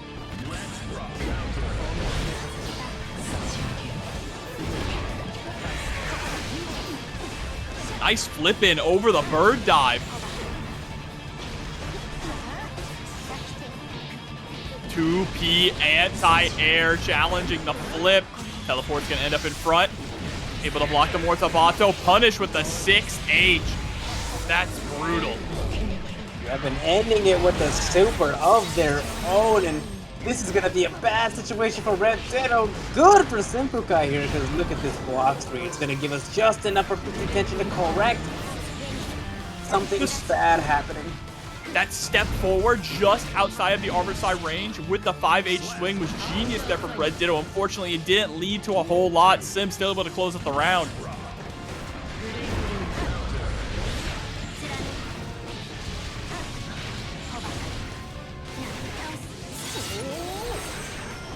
No hard knockdown, right back to neutral.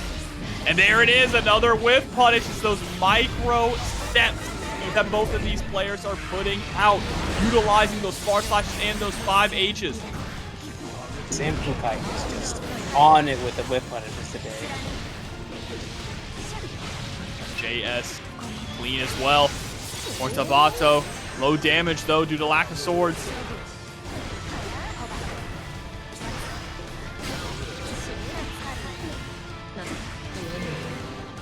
Fire C from Sim, immediately into the 5K. Yeah, you can just push out with that. Post YRC for Testament is pretty good, right? Because you don't have to worry about dashing in or going for something like a close slash. Yeah, just being able to push out and maybe get a same state proc is pretty good. Another whip punish! We're just on it! And I really like the flip kick from RedDitto to not land into the fireball there. Oh, and the overhead is going to connect. Gets the 5D as well for the pop-up. This is such an important wall break now for RedDitto.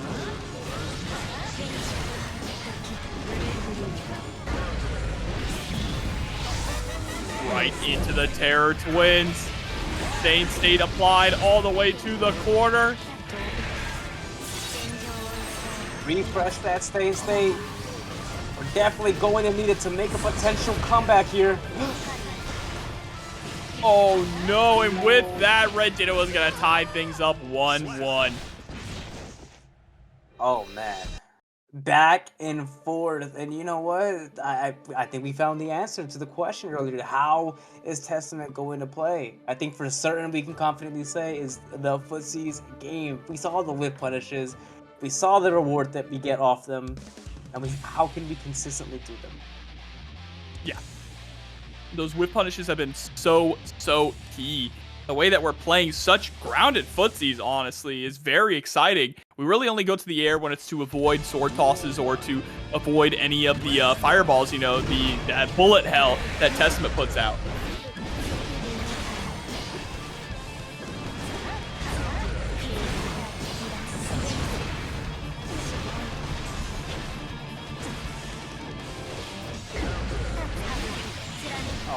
Most unfortunate 6 key. Now your wall is broken.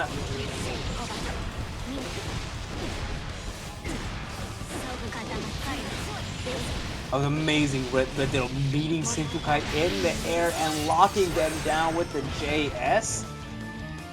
Yeah, this pressure is relentless. There's no escaping. Not from the air, maybe from the ground, but it's really tough. It is incredibly tough. RedDitto is doing such a good job of us locking down these avenues. The guard breaks from the swords with the delayed explosions. So tough to deal with, but there's a poke out. Swinging from off the ropes.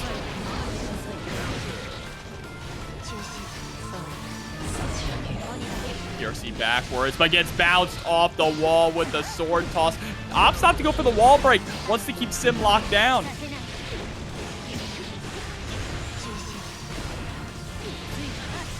The overhead. That's so unfortunate and very hard to block. RedDitto sneaking their way into a 2-0. That overhead is so slick. I never block it. It gets so difficult this level, but RedDitto trying to bring us to the classic matchup. Two rivals facing off once again. Only one game preventing it from happening. Duel 1. Let's rock.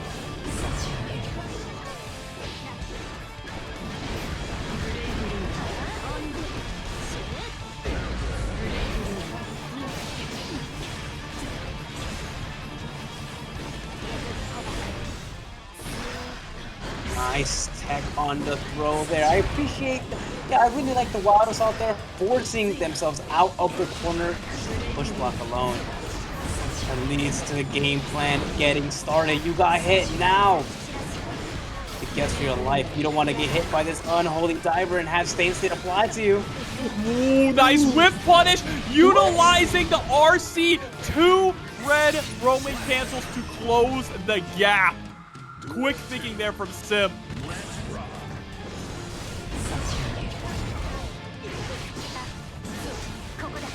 Alright, flip kick, get out of the corner. In the sword toss, just jailing SYMPHUUKAI there. We do have health as a resource, but It's gonna be scary to take any hit from Ramlethal, especially if you have risk built up. Dash up, JP. Jailed in the corner, sent through the glass.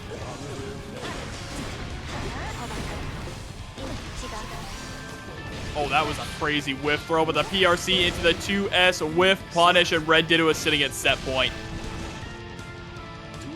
One round is all RedDitto needs.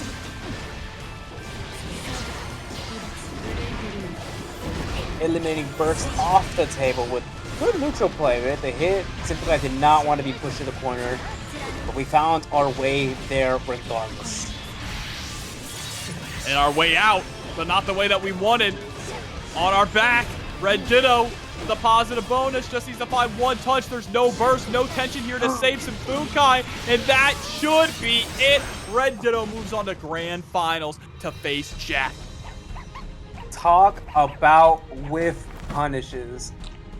Almost poetic, right? The testaments were the two main ones we Grand Finals. Jack versus RedDitto. Oh, reliable. Let's rock. All comes down to this. RedDitto coming out the gate, screaming. Oh, birthday off rip!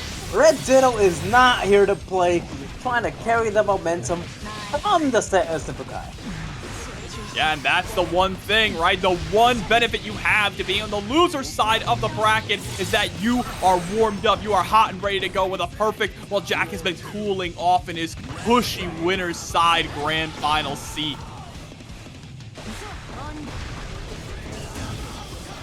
Oh, I like the attempt to whip punish there from Jack on the 2S. Unfortunately, ooh, RedDitto was able to whip punish the whip punish. And look at this reward. The wall is broken. We have positive bonus for getting combos, but it's not the end of the world because we have all these resources to play with. And that's going to be a knockdown now. It's time for Jack to kick it in gear.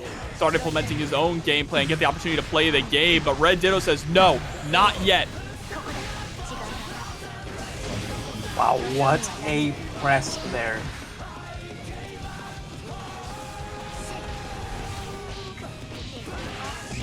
The 5B anti-air?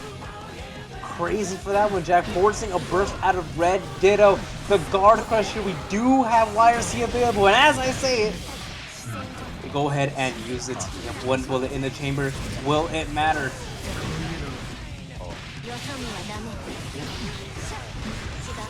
RedDitto recognizing after that, or that tap just could not be covered by another bullet since we ran out.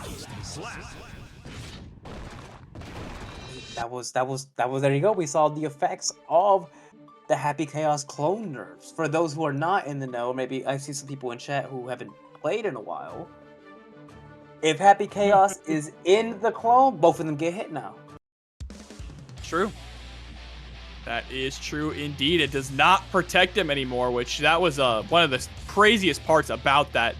That move was just too busted. It was way too busted. Now it is more of a movement tool here and a wall to put up, prevent your opponent from just dashing in.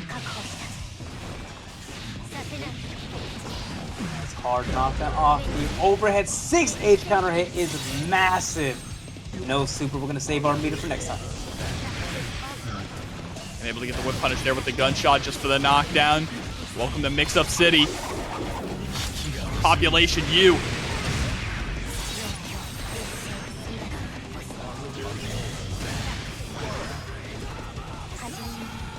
I like after the throw tech that RedDitto likes to go for that 5H, just trying to cover such a huge part of the screen. First is going to beat out the Deus Ex Machina.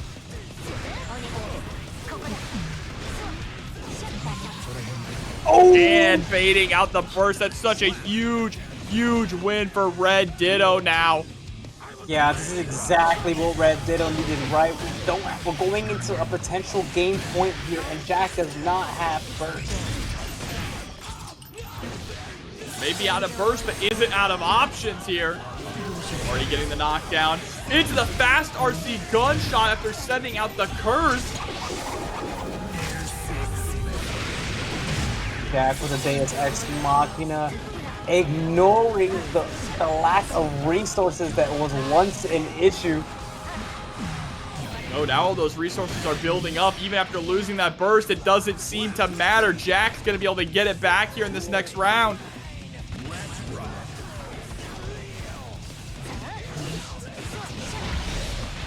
Whoa, that was impressive. The 2K confirmed. It's a wild assault there to break the wall. That was amazing, RedDitto.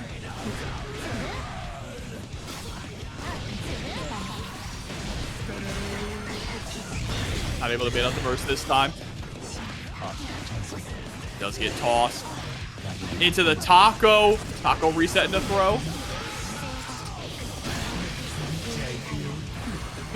And baits out the burst. Nasty work. Doesn't even go into the Deus Ex to send it to the next game. And oh man, it's very scary when Jack gets momentum like this, because wins for Jack mean a whole lot more than wins for RedDitto right now. Jack has some lives to play with. RedDitto has not have that much.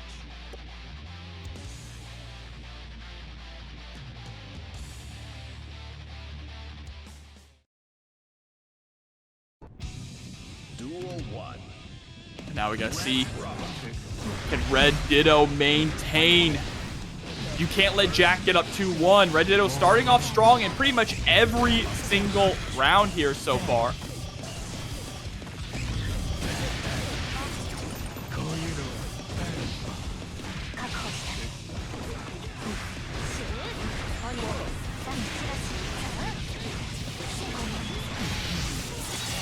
Right, wall break for that hard knockdown. Magic pixel. Yeah, we're just gonna try to fight our way out.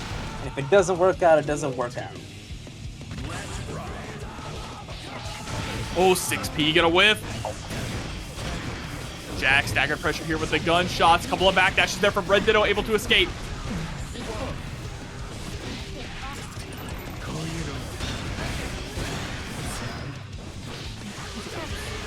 Nice 2K 2D right there. Go. Now opting to use Water Cell or Mito this time. Saving it for a bigger hit, for a bigger cash out potential. Or to correctly mistake as we step in. Nice. Like 6P OS there to catch both sides. And I like the burst bait. RedDitto? 2-1? Wait a minute, we might see a reset here, Jobber. Oh, we've seen it before, but then that's when you activate the true demon mode, and the demon hour is past midnight here in Tampa. Oh man, yep, it's 12:09 here on the East Coast. You know what that means? The limiters are off. Dark Jack is here. Not quite yet. Dark Jack is once he gets sent to the loser's side. A RedDitto might be on the verge of doing that.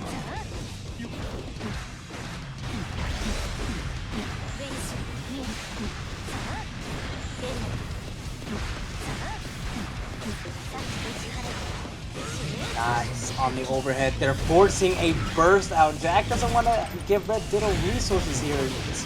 Using your burst defensively in scenarios like that is so important and means so much, especially when you can capitalize off of situations like that with a reward like this. Really important to prevent the damage too, because we had nearly max risk when we got hit, meaning that it was going to do a ton more damage with each of those touches. Absolutely.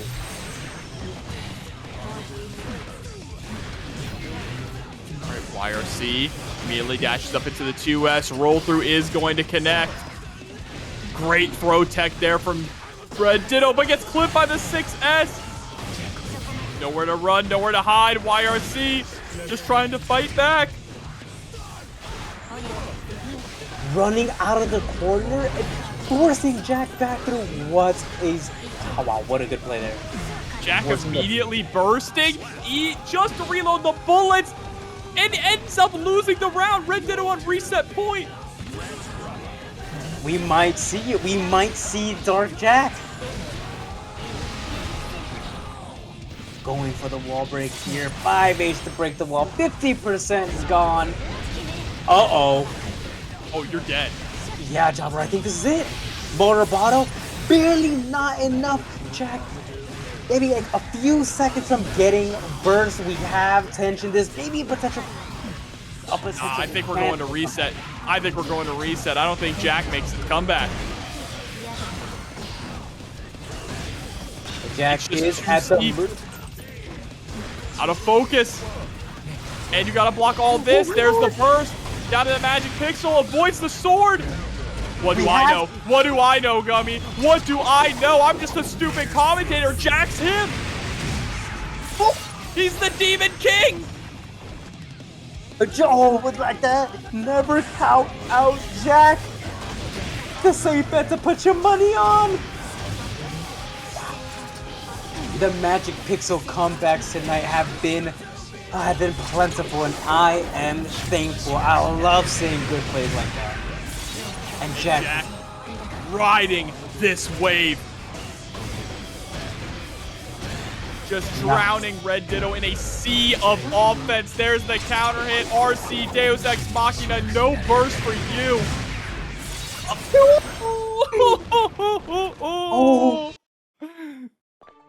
Oh my goodness. Not only am I surprised that killed, but that was just an insane game. Going from nothing to something, securing a win, and we are at a potential tournament point here.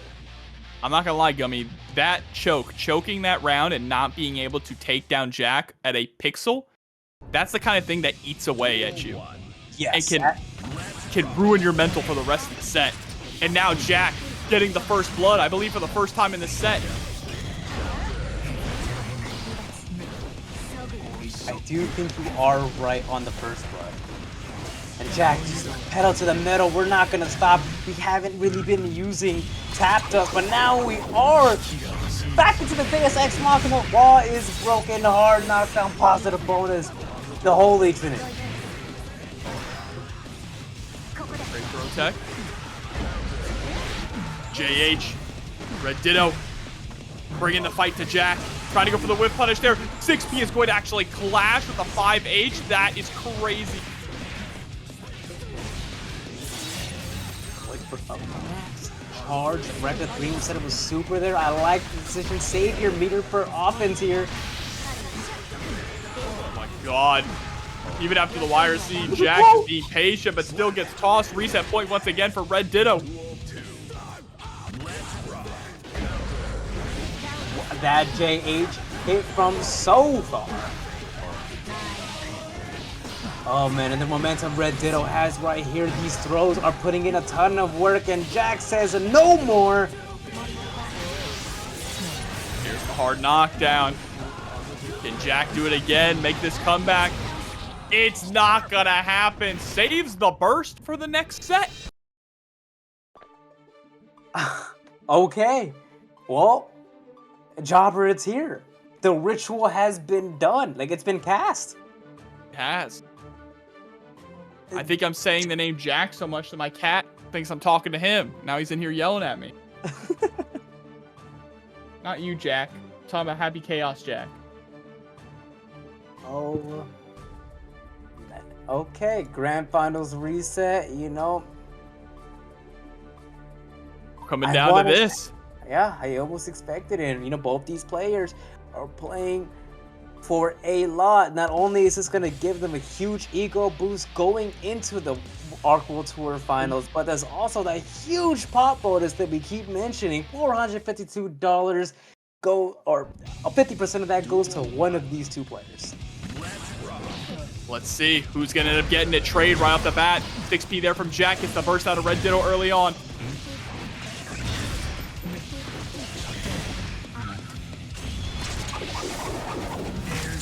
Deus Ex Machina here. Gonna play the resource game, and we definitely can afford to. That throw built so much tension.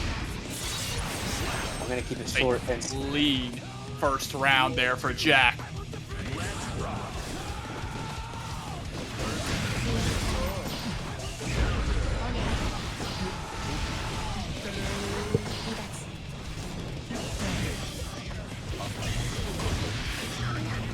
Nice 2D. Ooh, a little bit of a shimmy there, but just gonna catch RedDitto walking forward with that gunshot. The JP from both of these players just catching each other in the air. I love the whip punish there by RedDitto. We have meter. We're not gonna go for a wall break, actually. No, just wanted that hard knockdown. Oh, nice just blocks there. Jack trying to go for a whip punish there with the 6S. Instead, gonna end up whipping the throw and losing the round for his troubles. Or not. Or a drop. Never mind. Yeah, unfortunate backdash by Jack there. Getting caught out by the sword, but this might be just what RedDitto needed to keep the momentum from the last set going.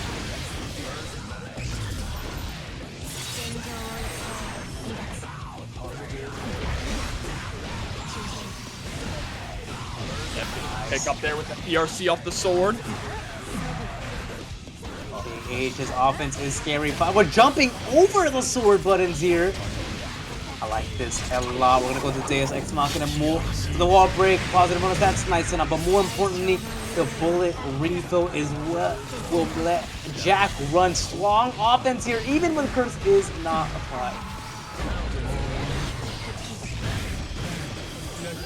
One and BRC, you're gonna block high or low. Good blocks on the low.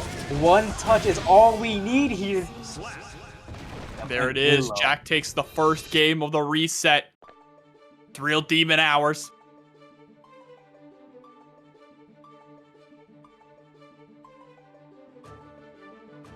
Oh man. All right. Jack taking game one here on the reset. Like we mentioned, this is Dark Jack, but RedDitto holding their own. Neck and neck sets. Oh man. The hero might have powered up just enough.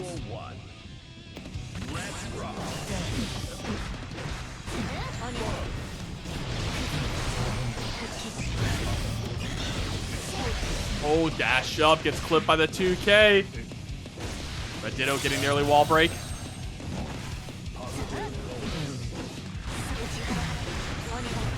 Spending the meter there to continue the offense. Now we're going to have more than enough to pop another super. And we're going to have enough for another Roman cancel for correction just like that.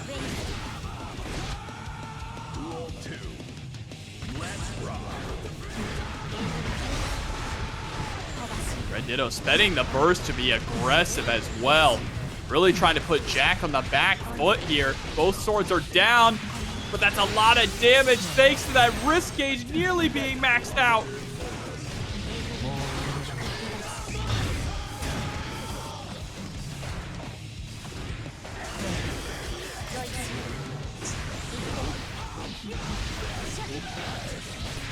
Nice little combo here we have going on, and it will be enough to break the wall and break the health bar. We're back 1-1, Jobber. And it's gonna go neck and neck. Both of them want the big cut of this pot.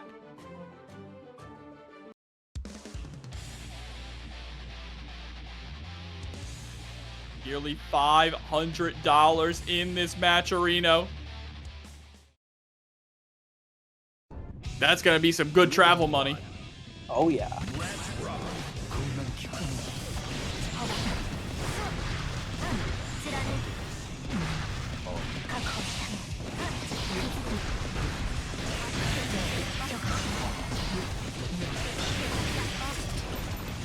Right, scores the knockdown, fakes out the cross up there, ends up same side with the Goomba Stomp.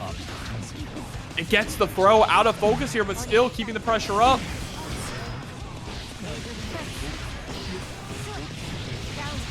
Right.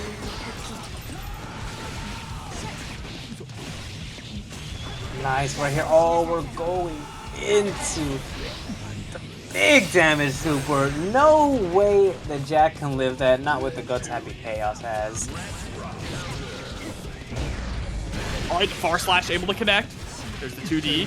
Dash up, gets the throw. And he's just been looping through a lot of the same offense here. But I mean, if it ain't broke, don't fix it. Gets sniped out of the backdash, though, by the heavy sword toss.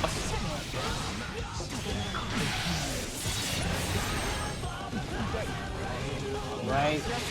We got exactly what we needed. This is the momentum. Whoa, the backdash BRC. Little tricky there if you give someone an opportunity to do that. Now you're blocking on your own offense. There we go. Yeah, just checking with the 5A, the JP, excuse me. And the burst comes out. Dash up, BRC. Oh, ends up just landing into the YRC there for RedDitto, and RedDitto able to close it out. Going up 2-1 here against Jack, threatening to end it all here. Oh, man, climbing from the loser side, right? Because RedDitto started this top 8 in losers, climbing their way through Aneema, climbing their way through Cheryo, Hazen, SYMPHUUKAI, and now we're here at a potential tournament point. Dummy, can you imagine taking down Jack the week of Arc World Tour Finals? Oh, the boost in confidence that would be. Yeah, if RedDitto can take this, they can ride that wave into this weekend.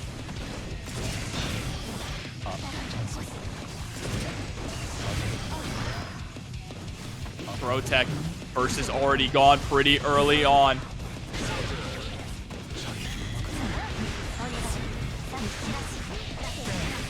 Oh, nice block into an immediate counter with the 2P.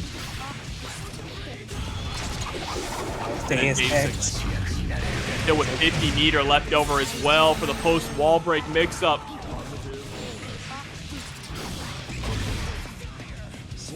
And the toss of sword, I'm going to assume that was probably a reversal super attempt, and unfortunate to not come out here.